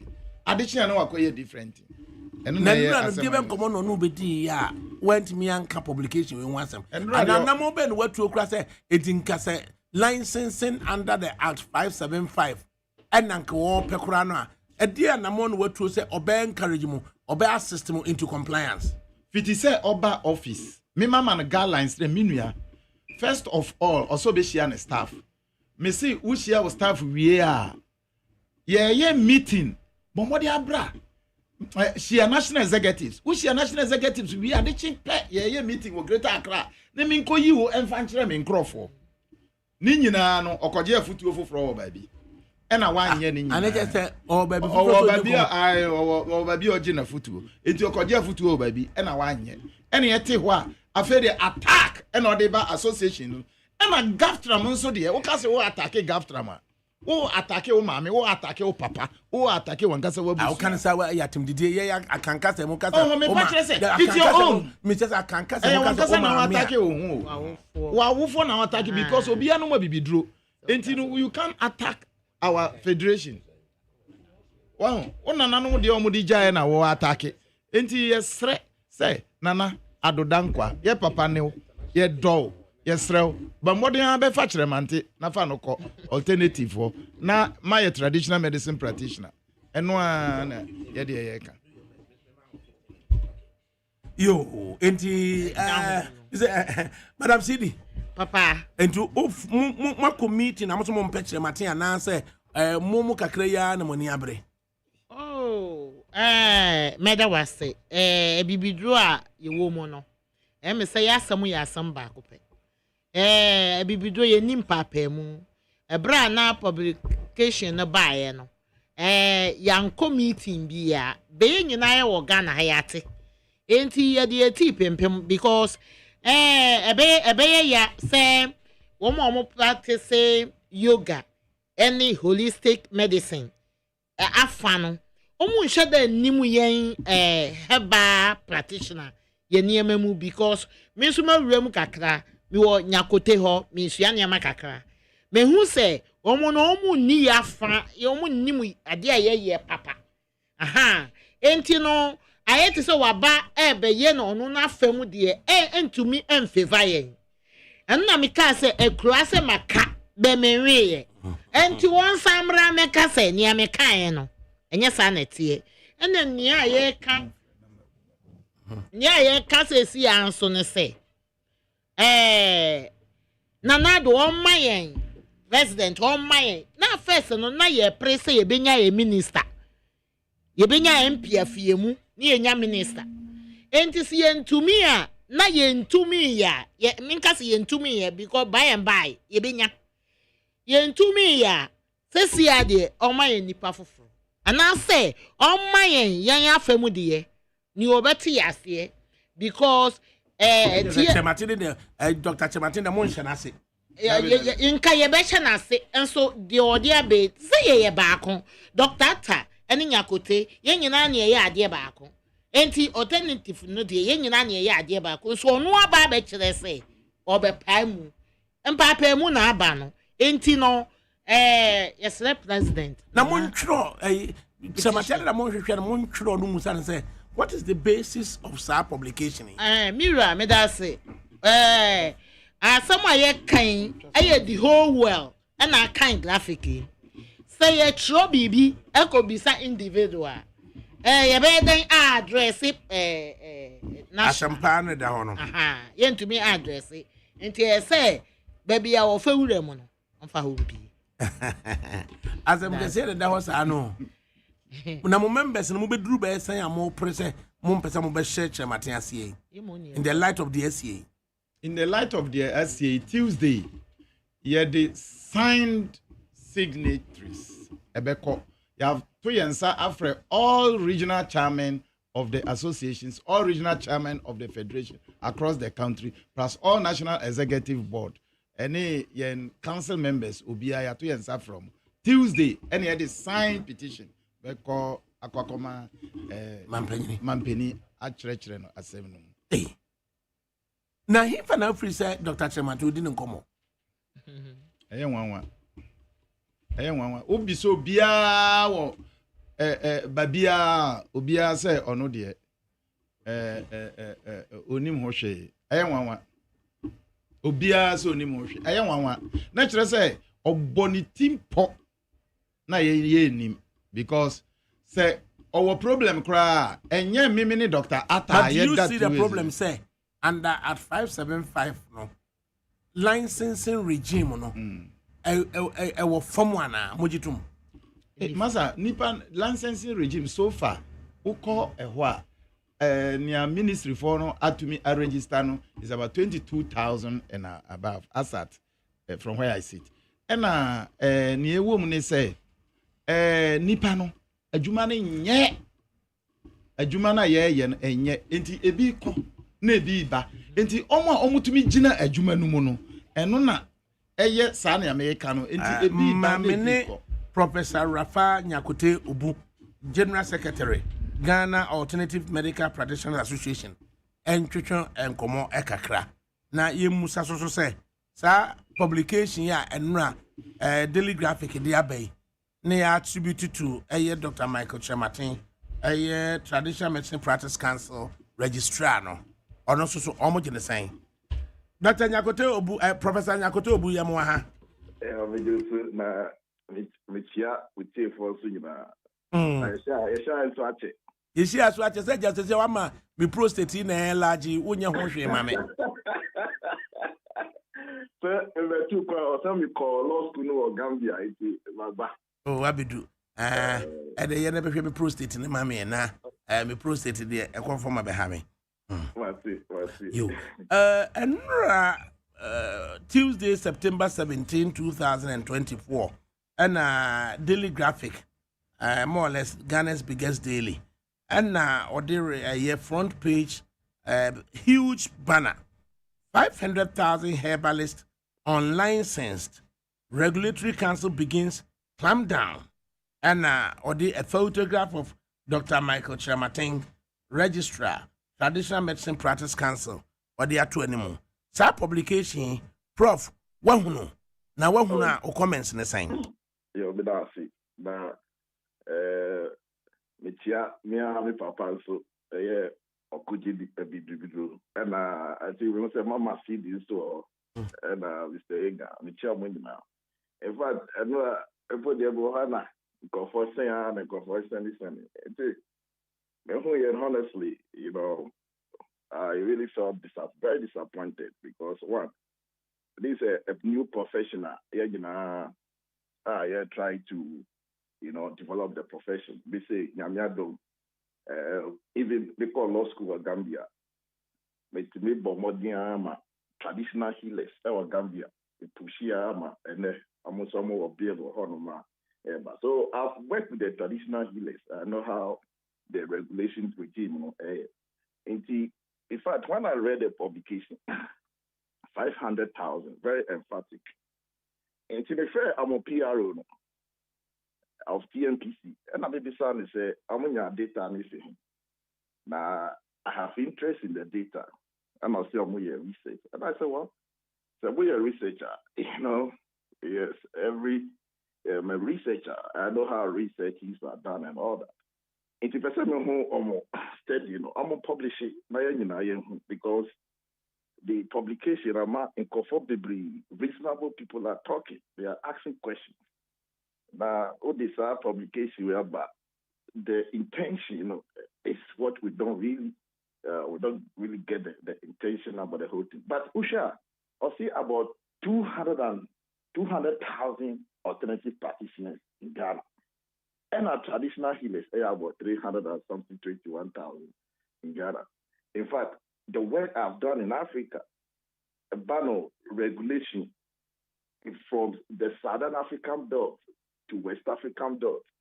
In fact, even in Namibia, there's only one alternative practitioner in Namibia. And I can tell you, say, a ban associations all over in Africa. GAFTRAM is the only vibrant association all over in Africa. I'm envying about the way we've been able to go traditional medicine in Ghana. And there's no other country, I can tell you, say, alternative healers, any traditional healers, everyone the same, they're almost close to the same numbers. It doesn't tally. There's no way. I'm really surprised that Ghana are the way we uphold traditional medicine.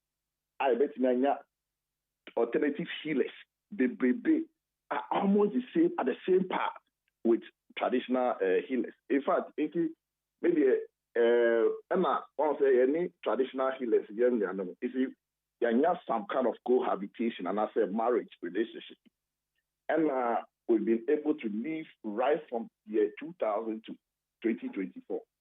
In Serbia, if the professor, normally the difference between traditional medicine and alternative medicine. And can you just have publication where I must say, creating some kind of huge enmity between any traditional healers. Because there's no way so better baby, and we speak in about alternative healers. I must say, well, you see their positions there, they are not in support of alternative practitioners. Incidental, this same Dean Chiramatin, him. You must have heard of Alan Chiramatin. And then, what sure be also the great transformational plan. Also the plan as when you say, oh, be digging a man penny, or this our plan by Yajuma. Now, great transformation plan, or the 5 clusters the economic cluster and governance cluster and social services cluster and mindset na social services cluster no and under health service what can I say institutional architecture of the health sector and what can I say in the GTP what say review and rationalize the mandates of all public institutions and agencies in the health sector and consolidate those with overlapping functions. And two, establish a new authority for herbal and traditional medicine separate from the Ghana Health Service. Sir, a proposition ya what war the great transmission plan such the Martini Lanchamatine Ebo, Sir Juan Ebo. Do you believe, sir, in looking at the architecture of the institutions under the health sector, no, Ubetimienya a separate authority for the herbal and traditional medicine and separate from the Ghana Health Service? Oh, yes. Sir, if that is the case, yeah, an excellent proposition because only, in fact, India has that kind of model. India, almost a whole ministry of Ayush, separate from the mainstream practice. It's another form Ayurveda, Unani, that is their traditional system of healing. Well, if there's such a proposition, and I think that's a very, very, very, because in fact, the Osha Africa, and I'm very particular because I've dealt with, and in fact, we call back to law school in the Gambia, be able to, I met the health minister in the Gambia, concerning about traditional medicine and development and all that. We need that kind of model in Ghana because Ghana, I don't know how he even managed to get it 60 to 70% because some publication WHO is even says about 80% of the people. And in fact, look, I can tell you on authority that if with my background in health economics, the GDP, herbal medicine in Ghana, the contribution, just because it's just to say, you just have this kind of research is to know say how much herbal medicine brought the GDP of Ghana. Oh, and most, in fact, Osha needs of this. So going forward, you know, Professor Nyakote Obu, dear na be say, in the light of Dr. Chiramatin publication, dear na be say, mobile say. Well, at the moment, in fact, the alternative medicine, as we speak, there is no act, no law that will regulating alternative medicine. We were only taking solace under the Traditional Medicine Practice Council. And you would have thought to say, and alternative medicine, any traditional medicine, it means that further collaboration, a crystallize here, Kebebua or my Ghana. Oh, yes. And that's the kind of momentum I mentioned. Say, Dr. Chairman Tibaye, now you so say, or no bomba, the the industry. I had so much hope. But with less than 3 weeks. And now, yesterday, the kind of Myanmar in Kofo FM Ekika, some even thought that the government agenda is to destroy the sector, which I found said, because no, there's no way. But you would agree, say, a DM Pasodiana, a binding being, say, or say, sector. No. It could be a sectional interest be elsewhere, but for the government to sit down and in one breath admit, say, up to 70% of Ghanaians, enya ayareshe, free traditional medicine, alternative medicine, a dear the beba say, or say no man yadin efrim, and no the moon discard it. Now it may be say sectional interest being a work against more. Yes. So and so for if Gastro at the stand, our position say I'm penny bima. No alternative medicine practice. We have no say because we just a Gastro Cassa Dr. Michael Chiramatin, Registrar of Traditional Medicine Council now. More alternative medicine, no. Muntimin Chiramatin. Mutu Muntimin country, a Gastro so munyai. No, yes, because when you read it at 575, at 575, it's stricto sensu about who qualifies to be a traditional healer. And Attorney General position, straight for the right from 2010. Attorney General said at 575, has no local standing on alternative medicine.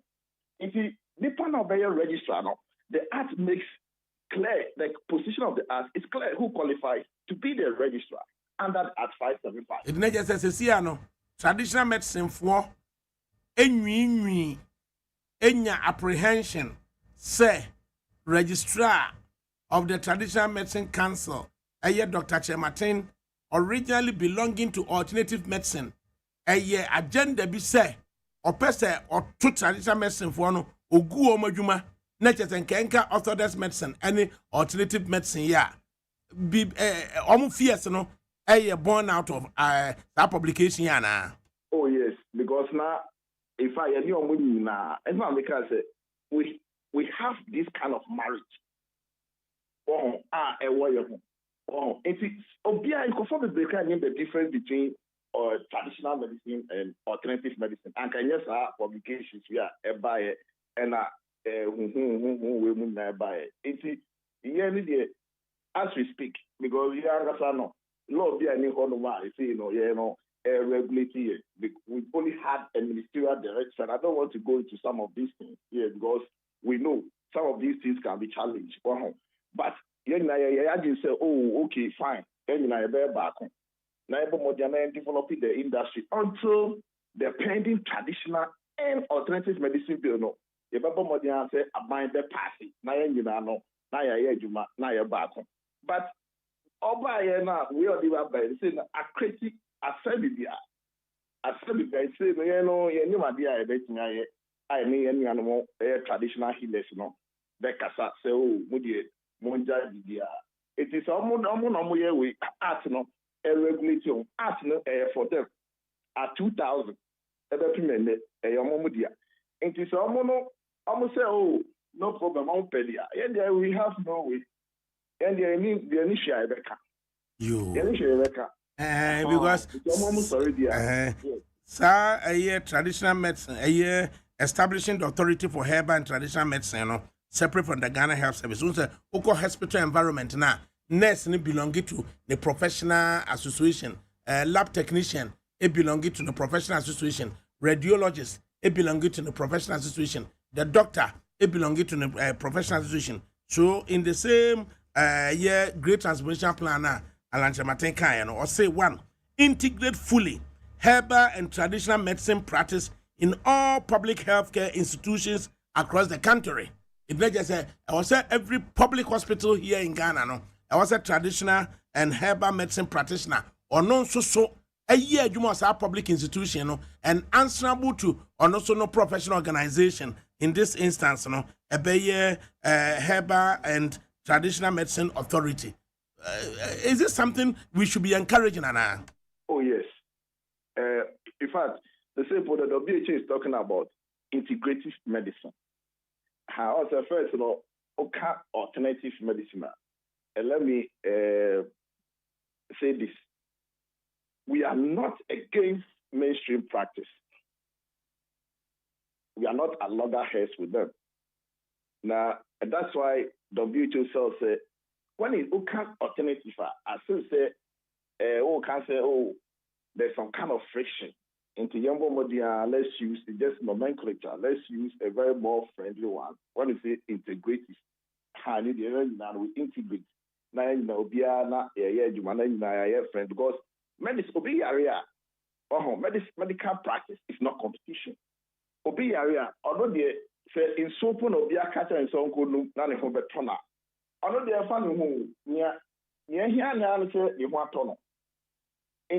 Whether it is traditional medicine, it is holistic practice, and I say whatever practice, and family. It is for integration. They are very, very important. And apparently, I think there are more than 50 government hospitals are traditional medicine departments. They will call do in fact, my general hospital and all other hospitals are models. Even there are private institutions, private mainstream hospitals more herbal department. Emma, even with the traditional healing, I have worked with the Gambian traditional healers in my days at the Gambia Law School. The marabouts, especially the Ukumu, the Marabu, the key traditional healers now. Marabu, the spiritual healers now. They are well recognized. There's a like Ghana where we have the at 5 normally Diana Afrima, and they are all over the system. So you just have to find ways and means. No, now the Omaba. If even when I went to Gambia Law School, there was even a ban said that nobody should promote traditional medicine. But along the line, we engage them. And I can tell you, we plan there for Kinkiliba and I won't do. So I wrote a publication on the importance of Kinkiliba Wonju. And I can tell you, sir, at the end of the day, in their national standard, the medical community later realized that it is sometimes an education. So when you educate the people well, you educate the medical community, then very soon they understand the system. So, and you say, we don't know our left from right or not.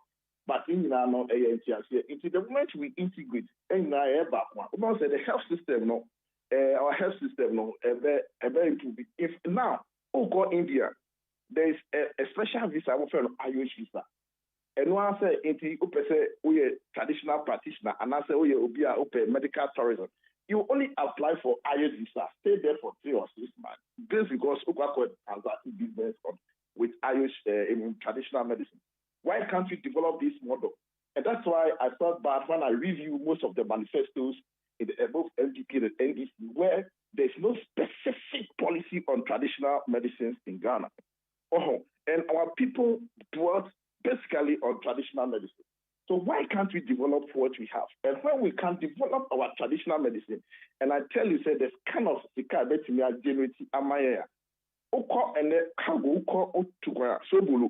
I can tell you, say the amount of raw crude form of sobolo are moving out of this country, and then that formulated back into teas, into a finished product. Now they are buying back to Ghana. Now you talk. And prof.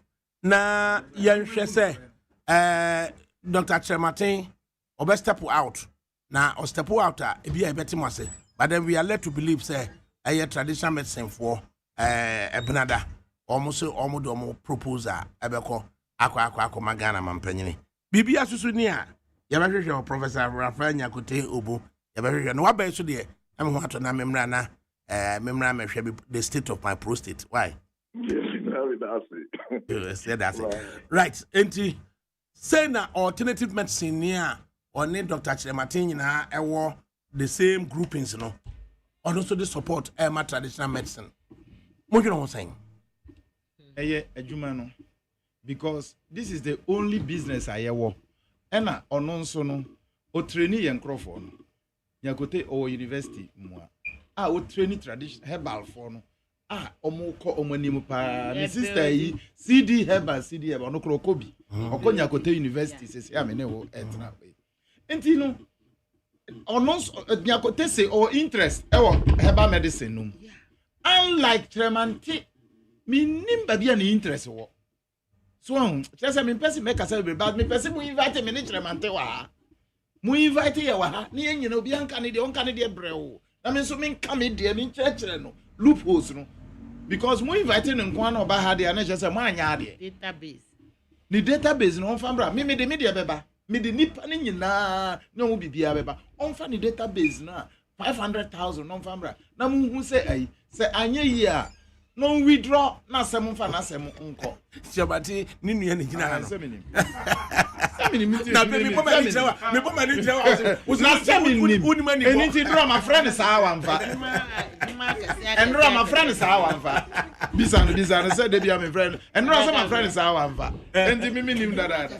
Heba for ye. Heba for my yadi. And obi na yo. Obi enufu ono no. May besi July. And that is a corona tomusa no. No nyina ato. Hey, you are there. Asumu to be shes any panel. I will hop before after. So hey. Abra nipa ya condemn. Abra there. We are no more school, no more for 2 months. Nuf work, a cancerous nuf wo. Mimi wow. and herbal nina 2 months person dey here na wo ho a 2 months person dey here no mami fa nchiro hey 2 months say dey here na niam aye no ye niam akese enye me nko a nipa bebre Dr. Michael Chematin wa line so na manumra machramantin bra manum be hwe ya nimu ha o be hwe ya nimu traditional medicine council registrar no hono no Dr. Michael Chematin en chunkom kaga doc me mo ha Obenika se mpacho mejo so na dia na asia enura aye graphic publication animu ni nyina wafa chirechire mu yo me da se mami find ya ema etiko ina publication na eba out no a research report which very soon may upload it on the council's website on www.cmpcghana.com. Then the general public will be able to me access it. So it's a research out of 261 districts, a 191 data in it. So it should tell you that there is more to that. Now you can say traditional medicine penye act no and trechemuno practices based on beliefs and ideas are yen mantemu communities are who do you recognize it by using ahaban and as help from the plant and as from the way the tree itself and as edit stress to say any other naturally occurring substances. And the BBBRA, it has to do with nature, natural medicine, which includes naturopathic medicine. Naturopathic medicine, natural. Homeopathic medicine, natural. Chiropractic medicine, natural. All the alternative medical systems, they are all natural. The act is clear on that. So any other aside the belief and the use of herbs, and it goes on to say any other naturally occurring substances. And see the areas are you taking data are more dealing in raw material. More dealing with raw herbal materials from some selected districts and municipalities in Ghana here. Ebimu eswaswa in Rononia there. Ebimu so airton ewo mobile vans mo. Ebimu so airton wo market ahodo. Ebimu so use information centers and omode tonton ewo various communities. I got a data from Nalerigu. I got a data from Napanduri, Wale Wale. We got the data for Adanse.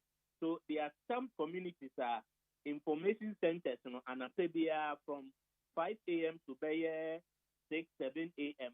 It's well dominated with various herbal winia there. People who are dealing with herbal shops, omuina ekasa data ihu, omomutunto indro, ewo shops ahodo, and saneyabo omomu kamu, any omomu si efie. The data also reveals so much people who are from their homes, omonua in rural ahoduonia there and crofo ecoho. Then some commercial shrines are almost serving a bibindronia there. And ADAKABRI, the fact of the matter is for me in person and as a council, nobody is against, at the end of the day, herbal medicine or traditional medicine. Bois and Bois said that the life of the average Ghanaian, the standard, this is why the council was set up.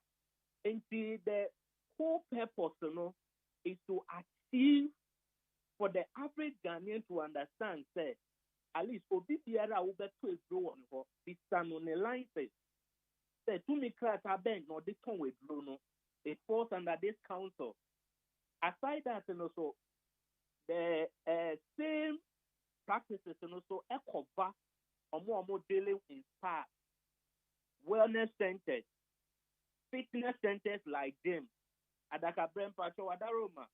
Ghana hayewaha, and some time ago, yeshre a noble person, a former vice president, of visited them, and an ECC, we've had chance to visit them.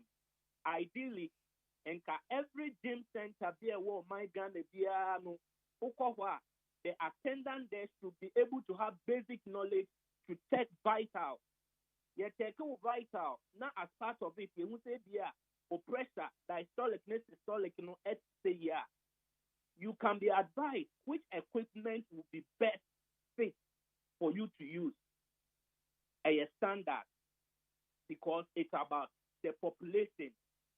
The fact of our statistics says we have over 80% of Ghanaians out of the 30 or close to 33 million population. Over 80% accessing all these various centers are able to omo muto ndro wakamu, omo muko shrine, omo muko fie, omo muko prayer camp.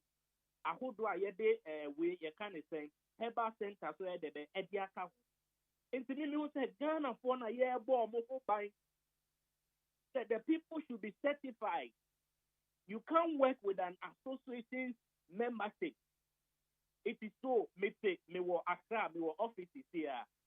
Data from around Osu, Labadi, over 1,200 plus. A lot of them do not even know, say, your friend is saying TMPC, or there is an agency called Traditional Medicine Practice Council, a regulator. But few of them, for over 6 years, 2 years, yes, letters or mobile office they have been working with association membership for more than 6 years. Okay, to Yamra, sa publication was affected a lot of people. Why a commission here a funded sa year research here or refer to him? Me reported to the office. I even started a research work to be able to understand the challenges what is confronted.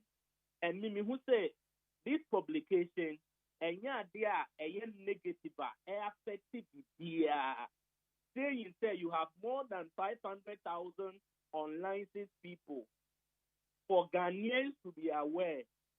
And then the me busani say why enna or commission ye a funded sa researching.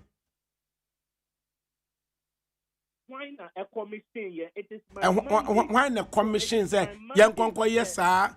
Why the can say young yes sir researching and a utria who's coming a year? Me pato, it is my mandate as a registrar of the Traditional Medicine Practice Act, as per section 1, which establishes the council to be known as the Traditional Medicine Practice Council to promote in terms of funding of who funded this particular research project, who commissioned this particular is the secretariat in Juma, and the money is not coming from the council. We have donated. Your uncle almost yase, Emma yede nyama bribi. The other Mekatra will say, my report is out of the 261, emu 191, and ye conduct here. And they are another meeting where some people through the print media affiliate and all that. Almost person proposal so ba no carry out the rest of the other municipality districts. It is my job say yebeboa na my Ghana and Profafa and Yamapa and as almost say practices are buying aje atumu, and it is my mandate to say nyame adom no yebe to me a promote traditional and alternative medicine practices. So for me to come out with such a research, is basically to protect the average Ghanaian at the end of the day, because one core mandate says we should be able to maintain an updated register of all traditional medicine practitioners in Ghana and updated. How can I achieve that? You can't achieve this without research. You can't achieve this without surveillance. You can't achieve this without making an effort to establish. So the figure. Nti ni nyinaa mu no unsaka eye sika wode kwesa research we no woni eye gaftramfo etna ase etimi sensitize wo the need to protect the Ghanaian by going to do research woni gaftramfo dwene ho. To correct, there hasn't been any money given to me. Like I said, the research was done on donation, not to the council.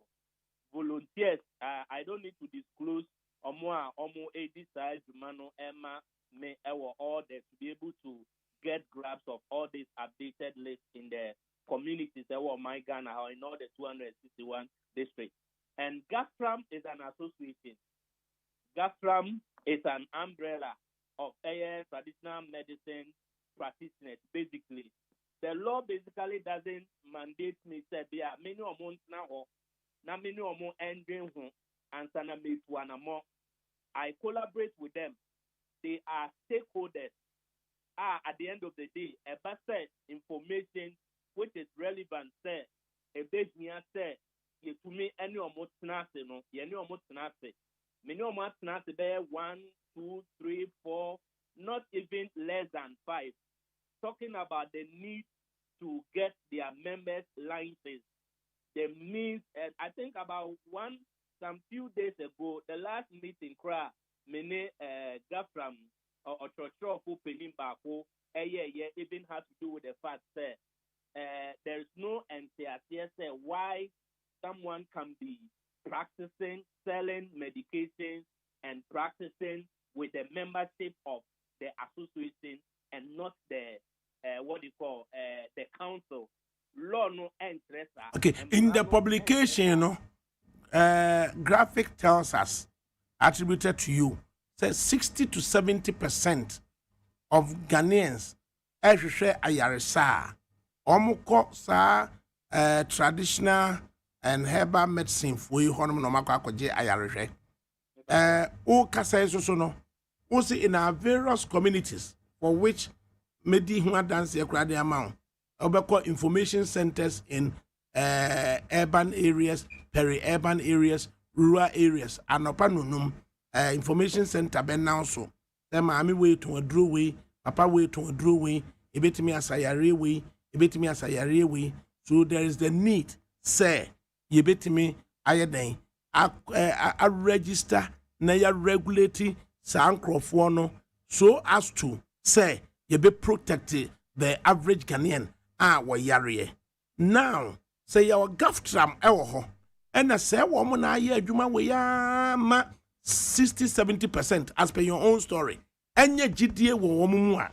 Why would you want to engage in a research without necessarily discussing with them? Now ultimately no yenya publication say woman kra no omunye licensed omo and comply with the rules of at 575 sesiano emfaso de ben ene yenya afrisa publication ho. Mr. Choyo made that say one major achievement in it, at least now in all our regional offices and the head office, we are getting the impact of people calling and rushing in to come and register.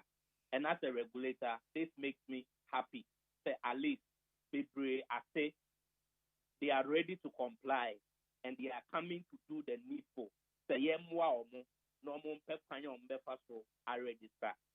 This is one, it fulfills the mandate of the law as per Act 575 of the Traditional Medicine Practice Act 2000. So this basically will increase compliance. As me by one data I saw was over 75,000 people registered in the database, and over 10% NAA active. You ask yourself, say, over 90% no more. The fact is that obi register no actually say onim na dwuma ana. Oh, opening this is health. I don't know how you are carrying this, but this is health. Apomudin. And there are so many things going on of how and for eto in row and the effect of those drugs and those. Doc, your question here. Doc, your question here. The fact is, say, but Doc, your question here. The fact is, say, Obi unregistered under at 575. Actually, say, Onim na juma na. No, it tells that the person doesn't know his or her work. No medical doctor or nurse in Ghana can practice without that. It's about knowledge. It's about continuous development. Okay, encobium. Medical and Dental Council, Crofoko, Ukraine, Crofoko UK, Crofoko US. Omo Ghana ha. I was set register with Ghana and that it is a register MEN license Ghana ha. Doesn't mean say medicine no Germany, no London, no US, no Ukraine, and your papa na. There are two things. We have what we call the practitioner and the practice. You have the knowledge. It doesn't make you the practitioner. You have the knowledge, you cannot practice the medicine. And as a practitioner, you end up prescribing. To me, in Ukraine Medical State College, now in Ghana, now prescribe, now in clinic, and now hospital be, now can say, prescribe a brew a day, Ghanaian without a license from the I know they see Yati say, course no outside Ghana now bar. In order to have the back sheet, a state agency, mandatory statutory body, be American Dental Council, just a warmer license once. But the epas Yati who say, semi buy and semi conquer me license no because you doctors in prayer or my bomb to Ghana has here for certain reasons in Tino, your license warm a hun tokwa Dr. Bimfo a hun tokwa bebre. So yen headline here by 500,000 herbalists unlicensed. Regulatory Council begins clamp down. Why the use of the word herbalist? I didn't tell you use the word herbalist. Me pacho you can't herbalist anything or frame me abotre etc. What it means, what the act says in terms of interpretation. You can't what herbalist is. Herbalist is broad. Obi or practicing herbal medicine. Broad. It's a broad area, and that was my. The Act 575 in Ekasa. Does Act 575 mention herbalist ana? That Act 575 mention herbalist. Yes. It mentions no anyone who practice. If you practice herbal medicine, if you are an indigenous practitioner, it makes you a herbalist. The act is clear, say herbal medicine. It is also clear, say traditional medicine. There is definition of herbal medicine as per section 42 of the act, and there's definition of traditional medicine as per the same section 42 of the act in its interpretation. And okay.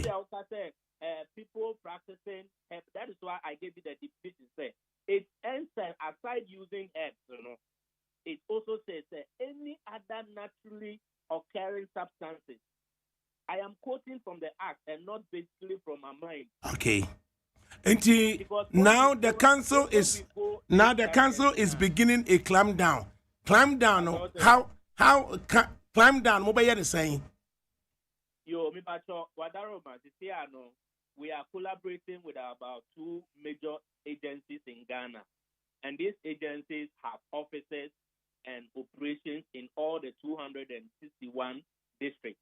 One agency assigning MOU already.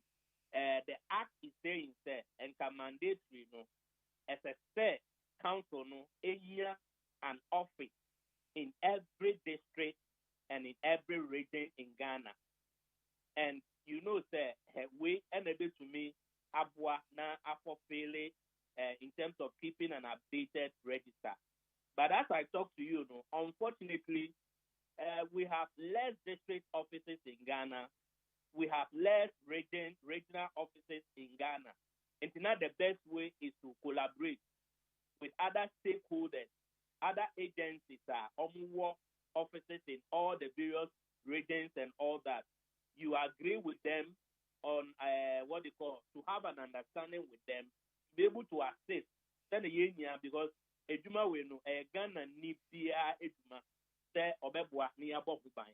So for us to be able to achieve, these are some of the my first general meeting with all the staff. These are some of the meetings I made it to staff in the and they all agreed. Many management so ethnicity. And these are some of the roadmaps I gave to management, and they all agreed that for us to do that, we need to collaborate. I'm here to finalize the final MOU with the other agencies to be able to take control or take charge of all the various practices that are also in districts and regions are. Okay. The agencies are now when they work. Agencies are now no more collaborating for the clamp down. For one or two there, I can't disclose. But for one major one there, new that one it's online. It is what they call it within the public domain already. That has to do with the Youth Employment Agency and the Ghana Police. We know that the Youth Employment Agency and the Ghana Police collaborated to recruit Encrophobia from community police, the community protection assistance, community protection assistance. And these are people found in all the various districts and regions in Ghana, in all the municipalities, they are there.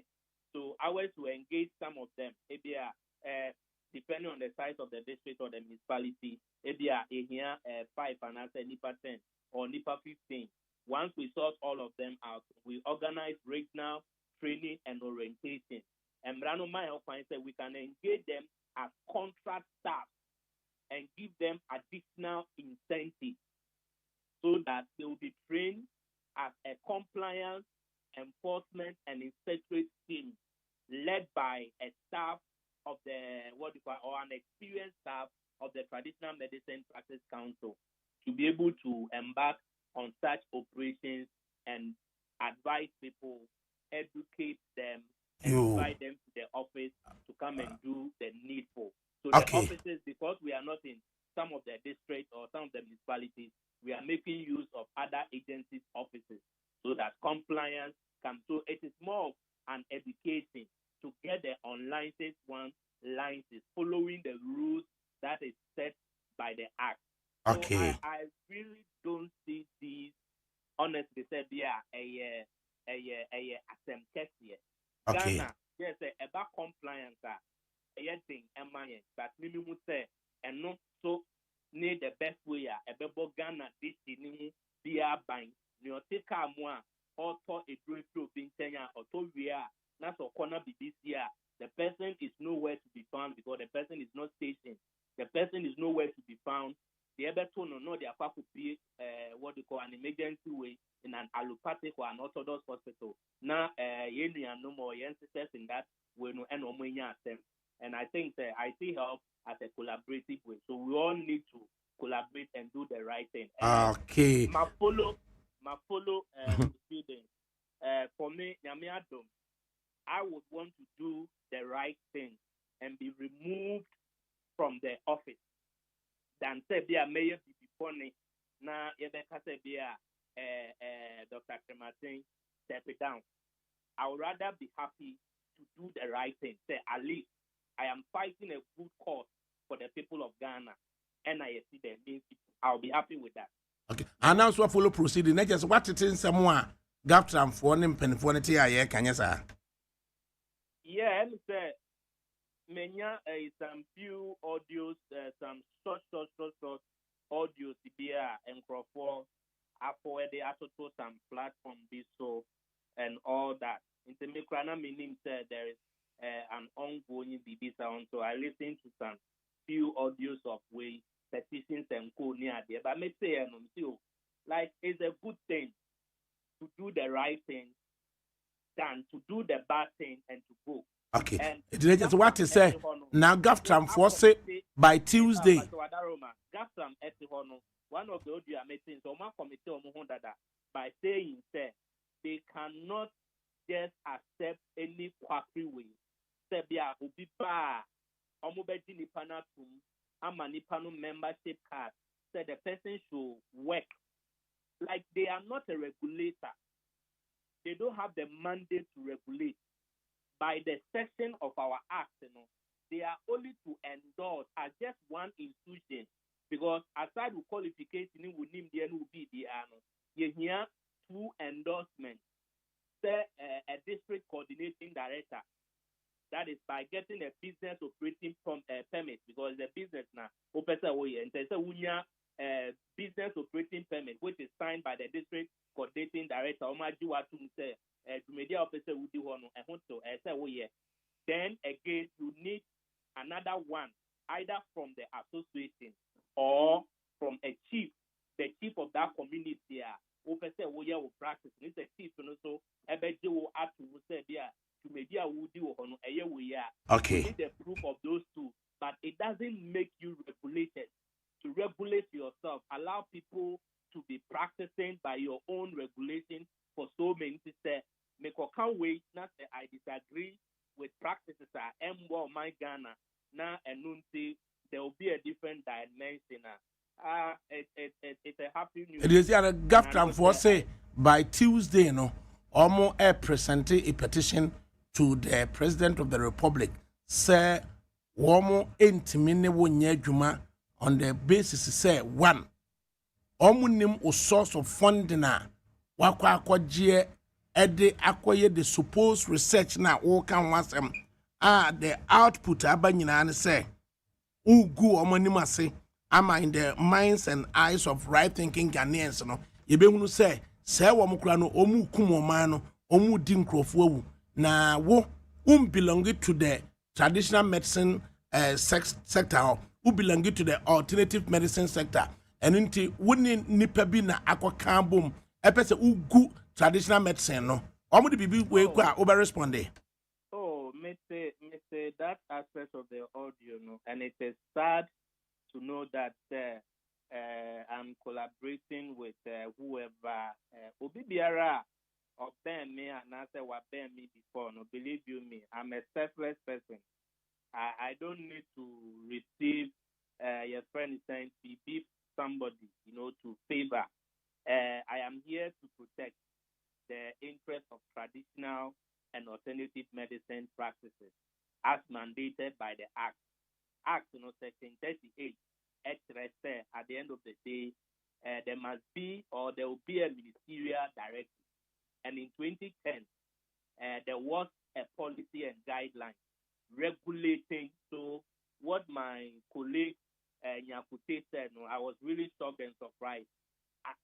Section 38 talks about a ministerial directive and policy. And this policy is in place in the year 2010 to also regulate all alternative medical practitioners in Ghana. You can't go to the criminal court or go to court and say, for me, the TMPC Act doesn't have the power to regulate me. Then I wouldn't say, then why are they basically taking licenses from the from the council currently? Then it means that all alternative medical practitioners shouldn't do that. So for me, I'm surprised the statement I heard. And Ekuduho, now president, and this is not the first way. Already now there have been petitions that my responded to some. So this is not the first attempt. There have been about 3-4 different petitions my responded to at the end of the day. So any petition that goes, it's Ghana that we are. There is fair hearing. I'll be written to or I will be called. So when I am called, I will give my version at the end of the day with facts and figures of certain things.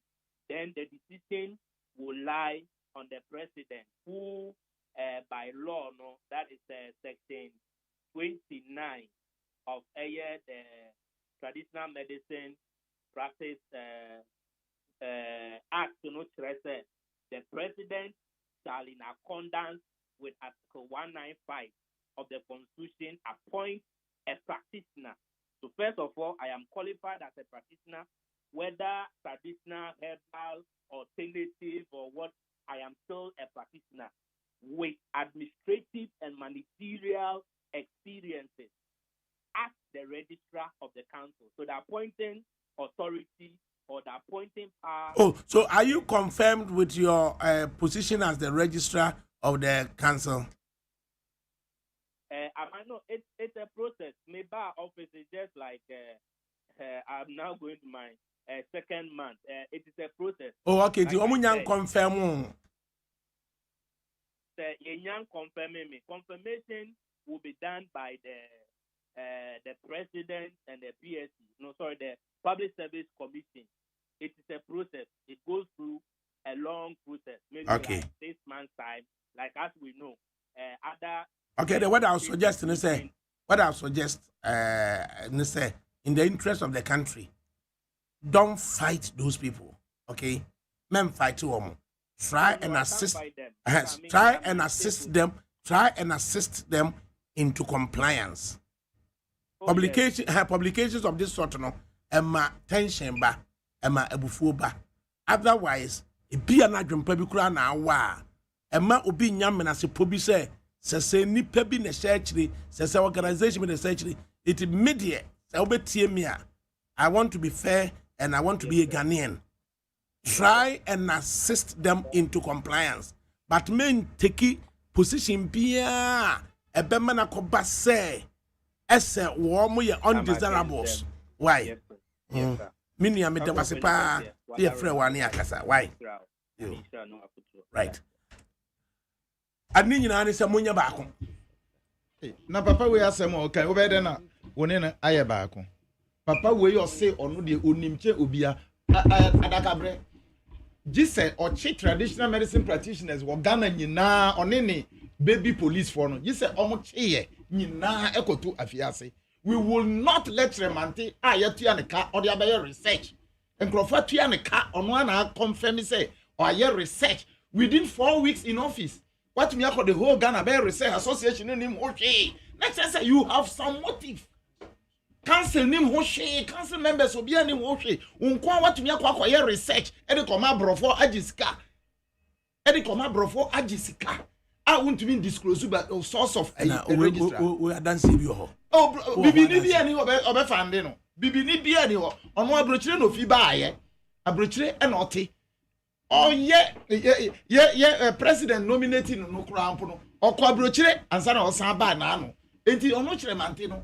Ye hu say oni nkrofo bi na ye kululu say obegu Ghana bibidro because ye nyina enim say the whole Africa enim say abibidro efri Ghana. Ena yenso na ye well organized.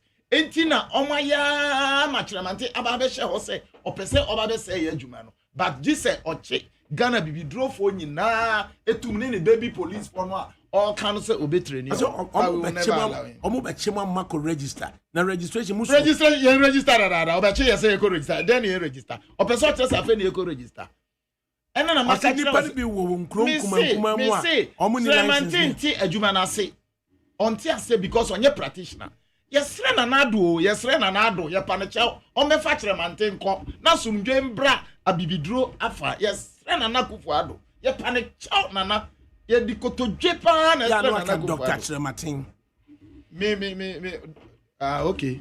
Okay, Chirematin na obi a the brand. Okay, Dr. Chirematin. Okay. Dr. Chirematin, yes, na nado say on me fa Dr. Chirematin enko na TMPC ono. Yes, yen to be ne nya adwuma.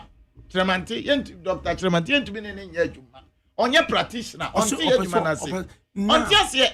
Ni opese oye no onti ase. Eh, masa nipa bre papa obi wo before obeye abibidro anya 200 Ghana cedis ewo akurase no obre we mu nyina ye dan do mo register na wo ba be fa baby police say nipa no obi kura jaya adwuma no akwa se okọ ye ekronkuma mu baby information centers wo no ahomachi no num na ye nyane mo na maami asomasi na duro we de ese yade we ena nurse ni bi oyare yem era doctor for ntimi anhwe no enna obenu medroi onu medroi pe afede de osan call doctor so ko check up no say na de na yare yi koi na nurse ne se hwe enye maduro na de te hospital anu maami asumasi aduro ya mekoto no yi enna me ho atomie afede nipa di akire afede doctor for ni bi kura age aduro ni say ombahwe aton de amai say nipa no mko information center straight to 22 series 10 series 2020 series no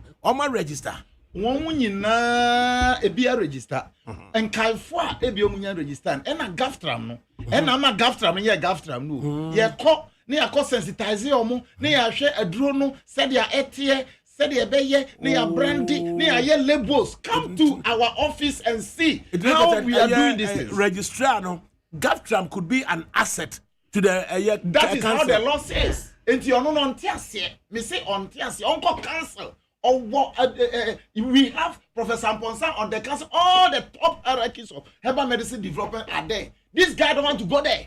On the nam say on nanado namanu to me say on your way nanado nesi on say Flaster House nesi on say asem nyina no even ombu obi ambu bocha my cry. I say Flaster House on the offer the information ni a chief of staff office any ministry. Enti ono de oni obi anya adwuma.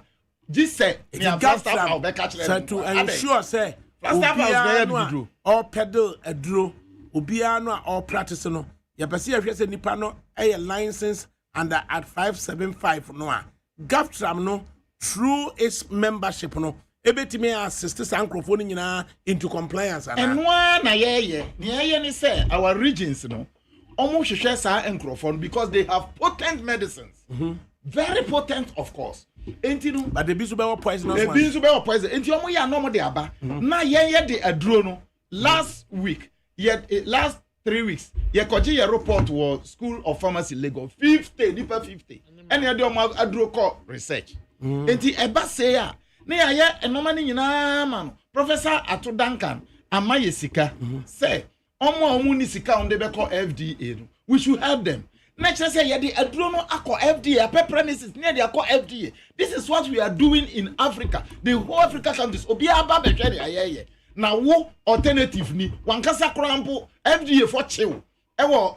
your friend is saying takrade say wadro na wo ye no kra no enye ene de wo nka ho asem enye wo na wo nam ho no ye nchi ema nipa ne enye iya omo puti nipa nke ye na ko for baby police FDA for be bisa say ko for baby police for ye be che na na oni amfa man police ametu ne the baby police ametu say they are more no the disadvantage is that after you have finished using them and kwala bi wo ho a on be ja adwuma baby police so mo ja adwuma no so afa law into his hand then he will start traumatizing the people over there one were there ye art no bo ho ban no enti wo be kwa it is an inspector at the inspectorate level and it to be enter your premises enti tremante ka so kofa baby police a mi uri adwere me tremante ni posuma no owo sika pa e no de asuma no mama Sidi utie interview no enti yes na do say on change if tremante no ko regulate alternative for no bill no mienu on side ho na ye traditional medicine there already kra no ye pe traditional medicine authority ebehwe na kire say aye no manyina aboaye cultivation of medicinal plants and all these things enti wuntumi mba embefa baby police for emfa mba mbeye tremante the baby police for there's all time aje what be that okonfo bisa tremante say okonfo be ko register general na bisa ne say ye the register general come ana bisa tremante ma me say o say gi say the register general na konfo was hire yes sir yes akonfo nyina practitioners are register okomo na akom no mu na ya kire ne hamani omo ni sakik no na wo ka kire say onko register general and sana wo license are you serious and the comfort me ba radio super advert ko TV ko advert enye sa akonfo no mu radio so no ye na nanu ma conform kita aduro papa no omo ekuro omo kitwa mu omo nkuro kitwa mu enye sankrofo ya kiremante ehwete onu TV so okasa enye omu bi na ye enye omu bi na ye dunsifo no what in your major? Yes, I do see for when they are premo. I do see for no more drum on mobile TV. So no, I'm in a license. And the omono, your chum, kakra, and your force. Say, we were a drone more, now could register with Drew FDA. One who said ITN because a big crown and farm out, a drone and farm out. So one who said their humanity. Be better me among Nunum no de mema Okrabia na ye nunum foforobi. Enti adwuma no emfa Unyi na wako register with FDA. That is exactly what we are doing to get the good practitioners. Now we say obi biara on sorry in free ye chere na obe register ansa na wakoye drone. What be that? Okay, the crack mama see the kind. Adakabre. Ye fa kwanya eso ni adawase. Kakra meka ne se medi ye papa no ho yaw kakra bi o yusu word bi se o hia se obeba ye ho obeba ebibiduro fo ho anasa obeba ye secretariat aba bebisa hwe anasa oni ebe collaborate bibia medie nka kakra meka ne se nsamanfo a omowumpo omopadodo nanka waba woba beye bibidwo yi ana woba beye osuma Ghana fo se obi abenum adupa no nanka ode ne boko no watwe omo de ya basade a nana kwajo obri ye friend say ye general secretary eye ne say adakabri mekasa kaka na anu ye ko meeting no o ka kire yen say wo 1 GTMPC afi we ya ewo mi ye de content but also ye momodia na obi anji TMPC buko am support so obi ankoje line TMPC ni nyina ye bohu de wodo say ye TMPC mi say no nkofo ba me ho me kire o mo kwan because me so me ye pani ewo abibidro mu na so onu use statement we me pa mo cho radio for mu ntwa eno nto ho na nya evidence o use say wo hia so beba ye ho anaso oni ebe collaborate aye bibia muntwa eho no mo ento ho ahye kakra na aye me ya me de obuo ma obia senka opedudu a ya butre mu baby police me de me no entumi nya adwen sebe obia pedudu a ya krokro ye gusu krokro ye nkofo mi se no me na me ko ho ko boabo ahofo ano mituye sika ete that time no 7 years ago 8,000 Ghana cedi uye bibidru abra semi call radio so bra ye nkambom enti so ko ho sesia na onya omo ye dru omo wa lansesa eye akrokro ani aka omo abom enye hwehuna enti me de me pane chopi ye nyina ye Ghana fo enka odi ye so anya bone bebe bi odi ye fa no amfe yiye sebe ya on channel onye ni akrasi maka on we waka finally we say Ghana also be na ade soso ni America tra Ghana fo nyina ne say e ba no ebibidro de a eno na obo ade atufo nyankopon ode ama yen nti ye nyina ya sade say ye behwe na yabo ho ban na ejina wo man no na no nti na nam suma gafram yabo ebibidro ho ban abesi ne e ma abande the whole Africa no ye na ye number 1 nti esrese so obi nti bibia ase a onto ne bo ase no man ye yie ni ye nkyerɛkyerɛ no mu ni ye ntumi nkɔ yenim sani abre nyina no e ba da bibiduro se mu a Ghana e be ye number 1 aha na medema no si General yo me da ase akujia bibiduro me da ase sisi ya de hiato nia me pese me kan say em say mia na me koko sungu empenifo so say omoma ye registrar na mesre na nado say ye paneche wo yegusu paneche chepa we de omomoden na enua Dr. Chiremante omra embefa no enko adwuma no onte ase ontumi nye so betumi aya enka ontra ho enkeka sansem na oka no the man is not ready ena afi so no say Chiremante atumi aba office for 4 weeks now what to me and Mancroft sponsor no against us no odi 1 year dia obia enye ba mate se o say obesone so ema abibidro no aka nipa ketwa bi abibidro enye ye friend say alternative medicine enti ye pa na do chew say baby ade no e kɔ no yesre na ɔmmɔ mbɔdea na ɔno na de krata no ɛma ɛkyerɛmante ɔnhwɛ na ɔnka bibi na ɔmbɛfa na ɛkyerɛmante emfiri TMPC hɔ na yenya traditional medicine practitioner no regulate ye enye saade a ye de yebetu ye hofo this is ama maduru a menom aduru na no bri ma maduru a menom na kyerɛmante sɛ ye nyina ye on license kyerɛmante sɛ ye nyina ye on license wo kyerɛmante hwan na anim o ɛwɔ field no so hwan na anim o ye nyina anim no oba revenge hu sɛ ɔyɛ no ma bebree enti empenifo a ɔmo ka na asɛm nyinaa no ɛyɛ no na ɔbaa ya was started revenge so no be winning he can never win any revenge ɛyɛ muntwa so na mo pentokwa mama ga luka Mofola Adam Mabrela luka jo Nana kama jawala yama dienche matunofo na me wa reshe mu se futu na me man no dia futu Tremante former MP bi na watchro de abreme o say former MP o say saying he's just 2 months in office. Less than that. 4 weeks. He's just 2 months in office. 4 weeks. I said, 4 weeks. Only 1 month. Cry. Say 1 month. No. 4 weeks in that big car. Yeah. I had a night. It's your no idea. Cry. Medical herbalist for who, Maza? Medical herbalist for my traditional medicine for. Nana do de wo ba ye na ye di, but nana ye pacho be fa wa de ko ye sre nana kufu ado. Enye sa demonstration bi a ye be ye wo kro we mu no. Enye aserketwa. So say 500,000.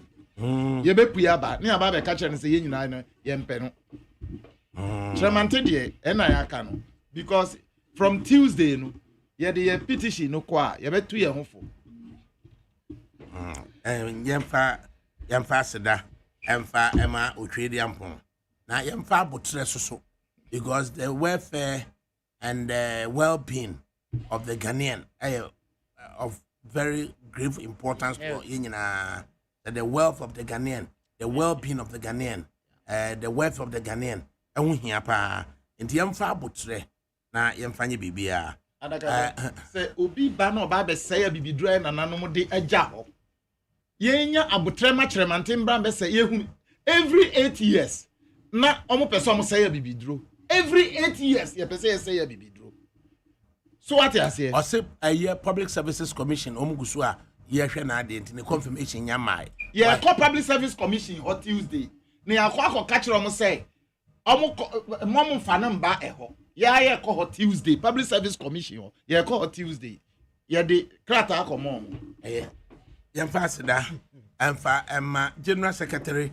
of GAFTRAM okoje abibiman aduro nana kojobri na se na yemfa seda so emma madam Christina Tovo Mama Sidi patron of GAFTRAM and yemfa seda emma Peter Kwabenegan national organizer of tini nyina mu no yemfa seda emfama empanifo nyina na ye soro so no de na sister Afia wane amrado na ye de jamo ni nyina ade eche a we two things e beda nyame ase na ya bompae na ya kwakọ pesika no fi bebe ti ya soro de a na Olekoko Michael wane Abramo and DJ Foreigner omna eba